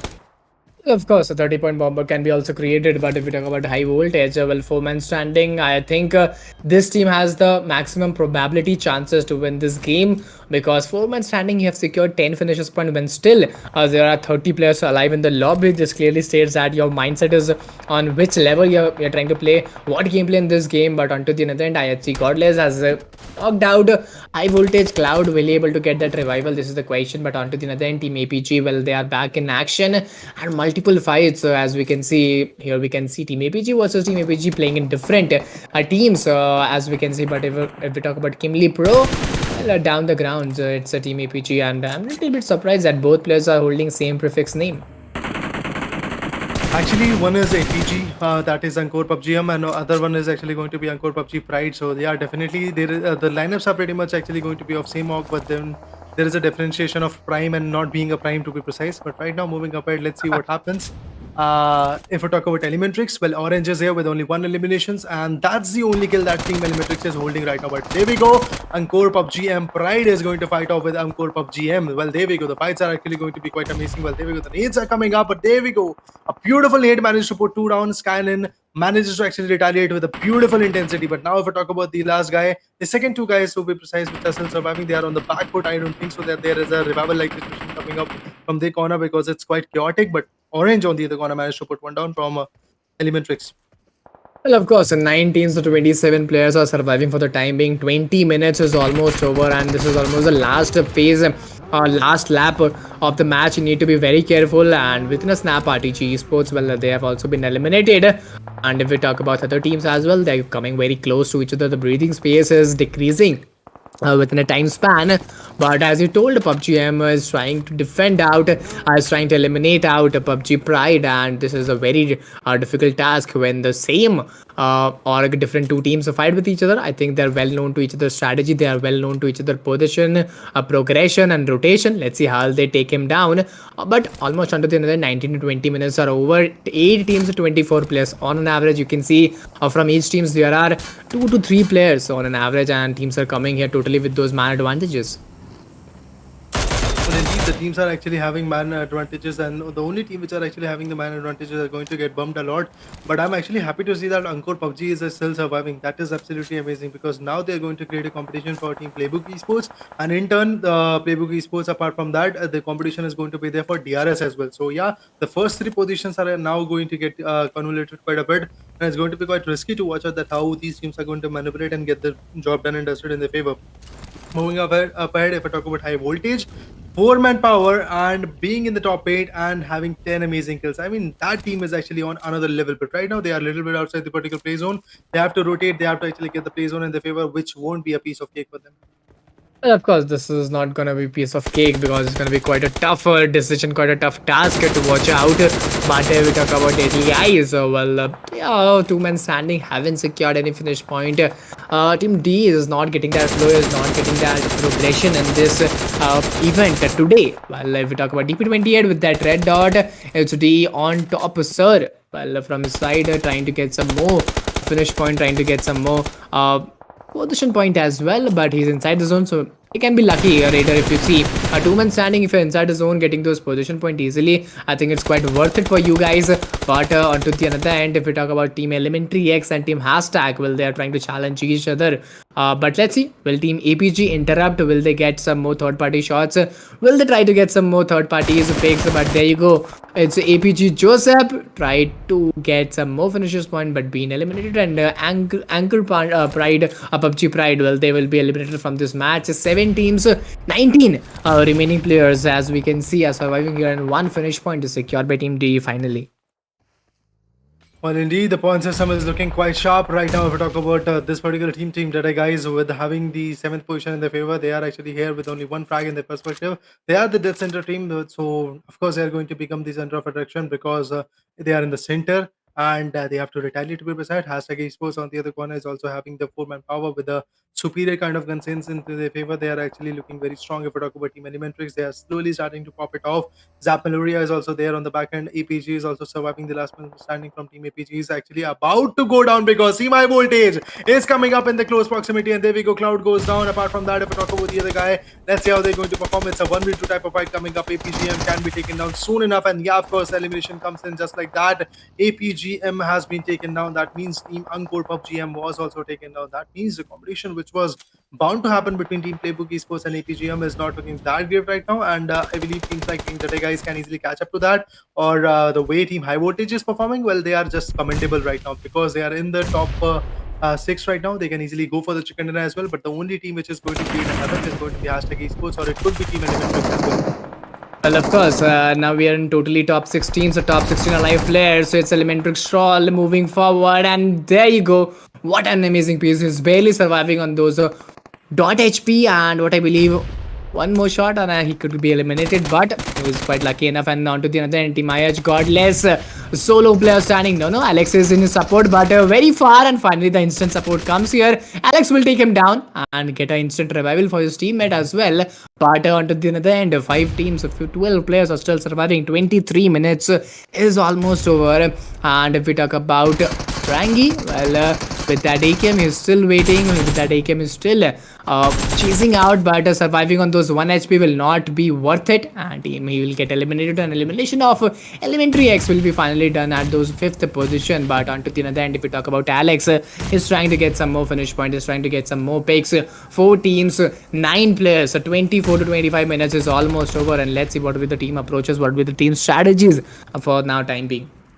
Definitely quite a tipsy turvy turn is about to be here right now. If we talk about Team High Voltage, constantly trying to cook up some good nades, and eventually they might actually find the result as well.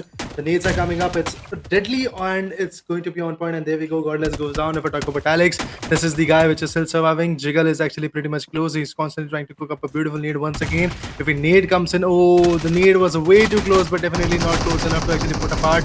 But there we go. On the back foot, if we talk about Assassin, his SP is going to be way too diminishing.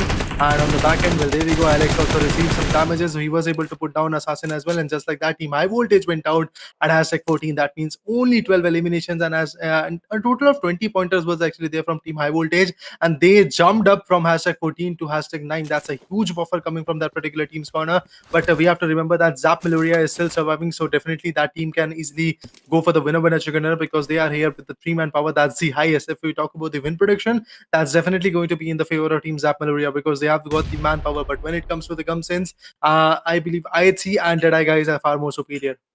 Well, of course, they are far more superior, but having those man advantages, having those players advantages, having those confidence, having the zone in your hand, I think this is all what you need to win the match. And as you said, Zap Meloria is the only team which will get to win this match, and the one and only contender.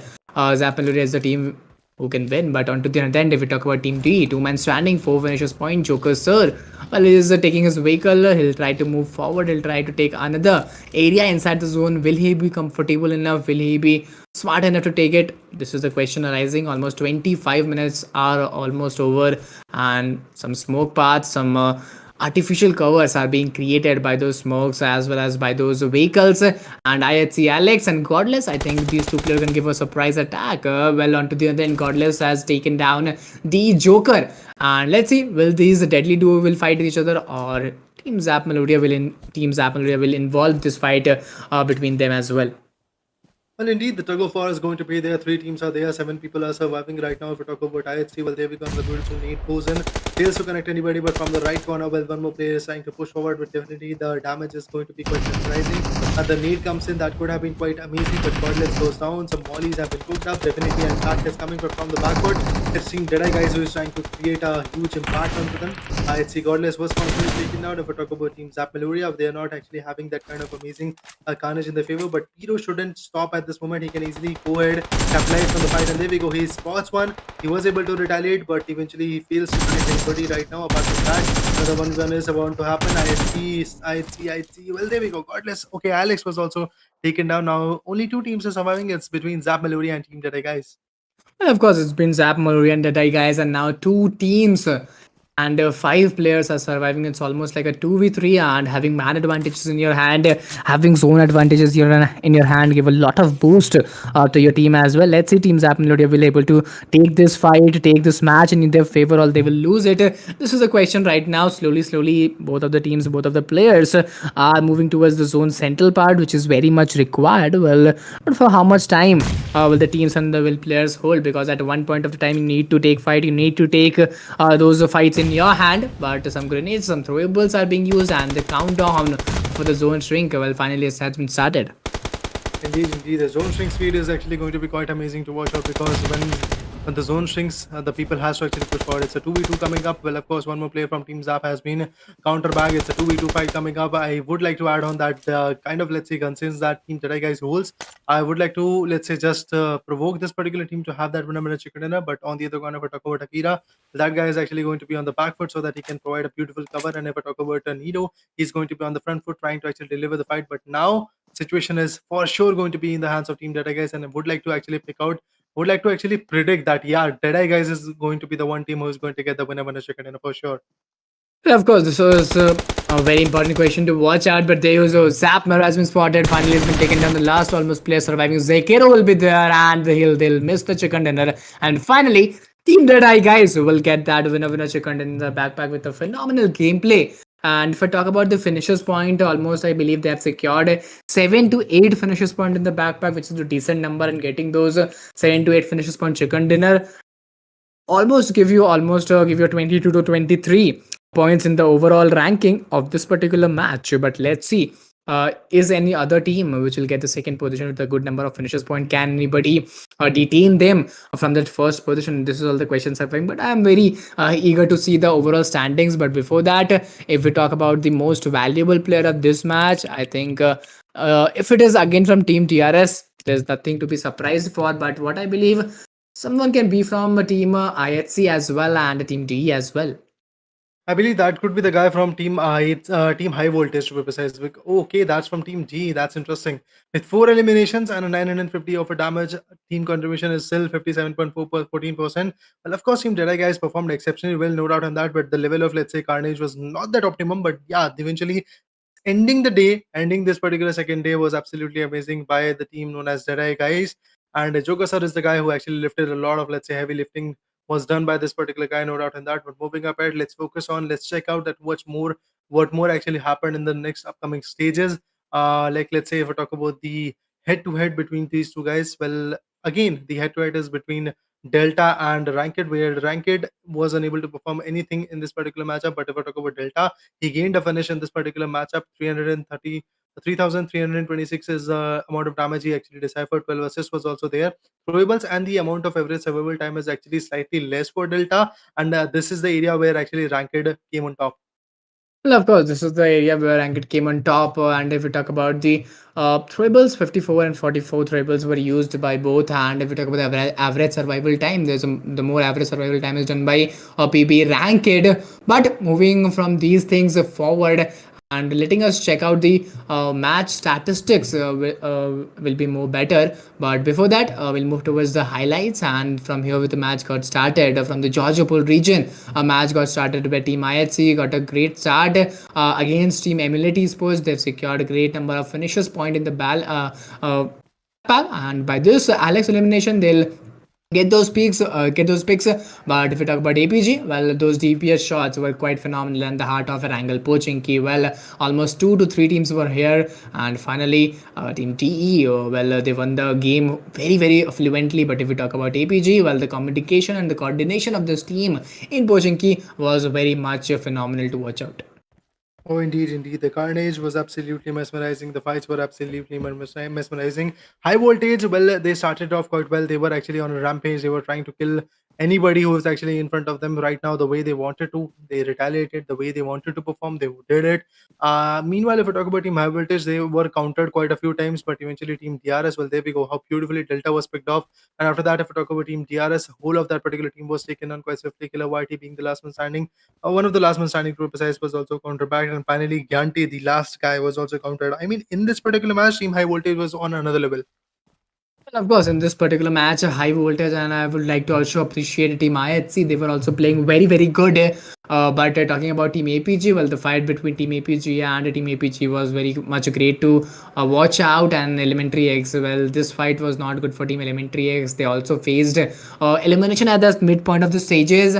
But now, if we talk about 6 teams, 17 players, as we can see, are surviving here. 23 to 24 minutes were over, and Team Hashtag Esports, well, they lost the game here only against Team Elementary X, but winning the game, well, this was the game-changing performance. Team IHC has secured top 5 position easily. They got an instant support from Alex as well, but after that, the fight against another team became very much crucial for the team, and they tried to eliminate other teams as well, but getting those finishes point always not work in your favor. Sometimes zone doesn't favor you, and because of that, this ended the game at those third position.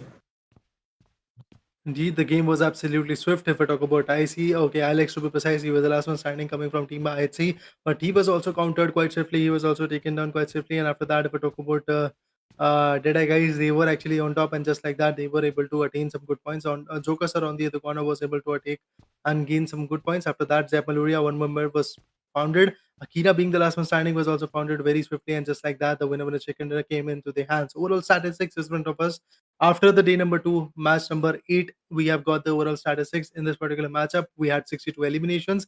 Total healings was 64, 84 to be precise. And if we talk about the total knockouts, that was 73. Total amount of rivals was used, that was 231. 2 airdrops were being looted. 14 amount of headshots were delivered.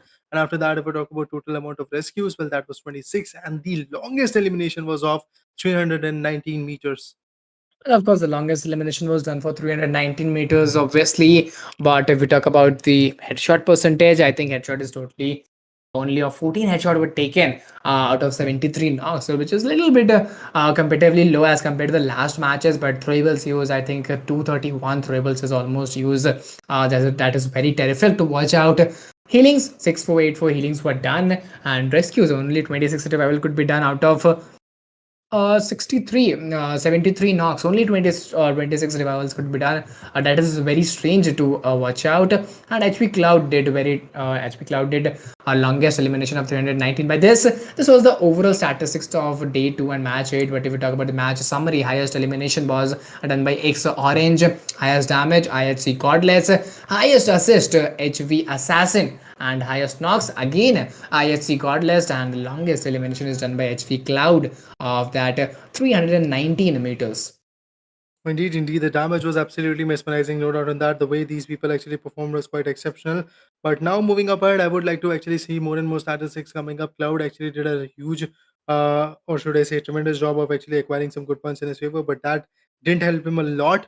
Apart from that, the match summary is looking quite bleak. And now, if we talk about the eliminations and damage match, we will be focusing on that as well. Like, let's say, which will showcase us that how much more of a damage was actually there.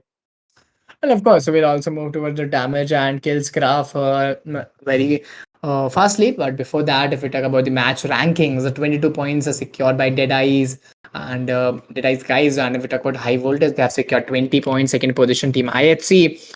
15 points, third position, Zap Meloria, 15 points, fourth position, Elementary X, 14 points, fifth position, ANGKOR PUBG Pride, 8 points, sixth position. And if we talk about hashtag esports, well, this number is quite different. Seventh position, 7 points. Indeed. The positions is looking very, very amazing. If I talk about high voltage, 20 points for them.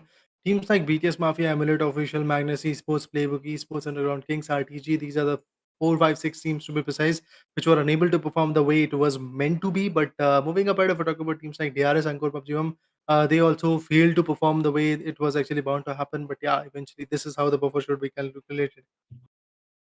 And of course, this was the way how team performed in throughout the game in this match, in this game. But onto the other end, this was the end for the day, and we'll move towards the head-to-head fight of the solo players. But before that, please do hit that like button, guys. Subscribe the channel and MVP rankings. There you go. It's PBA ranked with those 17 elimination and a damage of 3452. And if we talk about Delta X, well, he has secured 21 elimination. This is just phenomenal to watch out. But the damage is a little bit lesser than a ranked 3326, 19 elimination by Killer Whitey. Godless with that 15 elimination. And if we talk about Gyante, well, he has also secured 15 elimination. As you can see, top five in top five list, three players are from DRS. Like this, we can clearly justify that why this team is totally dominating in the lobby. If you add the numbers of these three teams, I think the sum will be totally manageable against a single team. Indeed, it will be manageable. It will be quite amazing to watch out that how these people are going to perform tomorrow as well. But right now, today's day, the journey is pretty much over. As you all can see, the MVP ranking is looking very amazing to watch out. But yeah, moving up ahead, I'll be thinking, I'll be looking forward to see that how these whole situations will be getting carried away in the next upcoming phases as well. Because as we all know, this is a grand finale. A prize pool of $1,500 is at stake, which is not a small amount for anybody. But then again, this is actually a glorious stand coming up. DRS still being on top after the 2 days, after the 8 matches with the 125 points. But Playbook Esports is catching up very swiftly. One good match for Playbook Esports and a one bad match for DRS Gaming can easily turn the tides, and the reign of terror of Team DRS Gaming can easily go down. Moving up at ANGKOR PUBG with only 87 points is at hashtag 3. But if we talk about Data guys, a sneaky jump from their corner with 82 amazing points in their favor is already here. Emulate Official is going down with 77 points. IHC is remaining at the same exact position with hashtag 6 with 70 points. Elementrix with 62 of their own. Hashtag Esports with 57. High Voltage with 51 as well. And of course, High Voltage has also secured 51 points as well. And this was the list of the first 9 teams in the first page. But if we talk about the second page, App Meloria, well, they are trying to buckle up. They're trying to chase up very much nicely. 49 points at 10th position. SKYLIGHTZ Gaming 45, 44. And then after that, from 13 to 18, the position, the points a little bit decreasing very hardly. 37, 30, 28, 25, and 10, 5. Still, A1 NBL Magnus Esports so barely managed to be in the competition about Team RTG, MADBAX and BTS Mafia. It's quite tough for them as well to gain the position again in the competition. But the last day, if you get all of the 4 matches with those 25 plus point, I think you can surely get those top 3 position. Indeed, that can be quite crucial to watch out that how these people are actually going to catch up the way we wanted to see. But even NB Sports, after having only 6 points in the paper, the only team with the uh, close to let's say 6 points is not looking that great. Magnus Esports slightly raked up their points. And now moving up ahead, let's have a quick recap of the map rotation as well, which can easily showcase us that which were the team and how they performed and how they actually calibrated the points in their favor. But right now, 18 teams took a part, out of which 6 teams were invited, 12 teams were qualified from the semi-finale as well, but the competition is looking quite surreal. Just the last days left. The competition is about to come to a closure. But before that, let's talk about the map rotation. First one, DRS with 28-point bomber had a beautiful victory. And if we talk about match number 2, it was Miramar with 20-point bomber. They actually came in, and in the map of Sanok, the team had, I guess, close to 29 points in their favor. Apart from that, if we talk about this particular matchup, it was in the hands of Team Deadeye guys with some amazing points as well. Irangle was the last match, which actually summed the day. Well, of course, from where we started, we'll end there only with their angle, and match 4 has been ended. But guys, beneath to that, you need to like the stream, subscribe the channel, share the stream with your mates, with your friends as well. But moving towards the end of the day, well, I would like to conclude that the day was totally awesome, totally phenomenal to watch out. I would like to show your support, guys. Please show your support in chat section by hitting the like button and subscribing to the channel, because last day, I think Raider Mhm. could be difficult for the top teams as well. If we talk about the top 5 teams, so they could be playing not very playing very fluently. They could playing very adaptably. But the teams at those lower phase, lower ground, at those of 15th to 20th position, 10th to 20th position, will be playing very fluently because they know they couldn't qualify. They couldn't get those top 5 positions, so they will be playing very hardly. Indeed, that can be quite crucial to watch out. But right now, guys, we are going to take a break. We are going to be back tomorrow at the same time at 2 p.m., I believe, on the streams on in front of you guys, showcasing the last day that could be the judgment day that could showcase us who is going to become the champion of Frontline Showdown. So until then, guys, peace out. Thank you for joining us. Love you all, and I hope you guys love the way actually the whole stream actually went out. So make sure to actually go ahead and just subscribe to the channel if you have not done it yet, and stay tuned for the next one.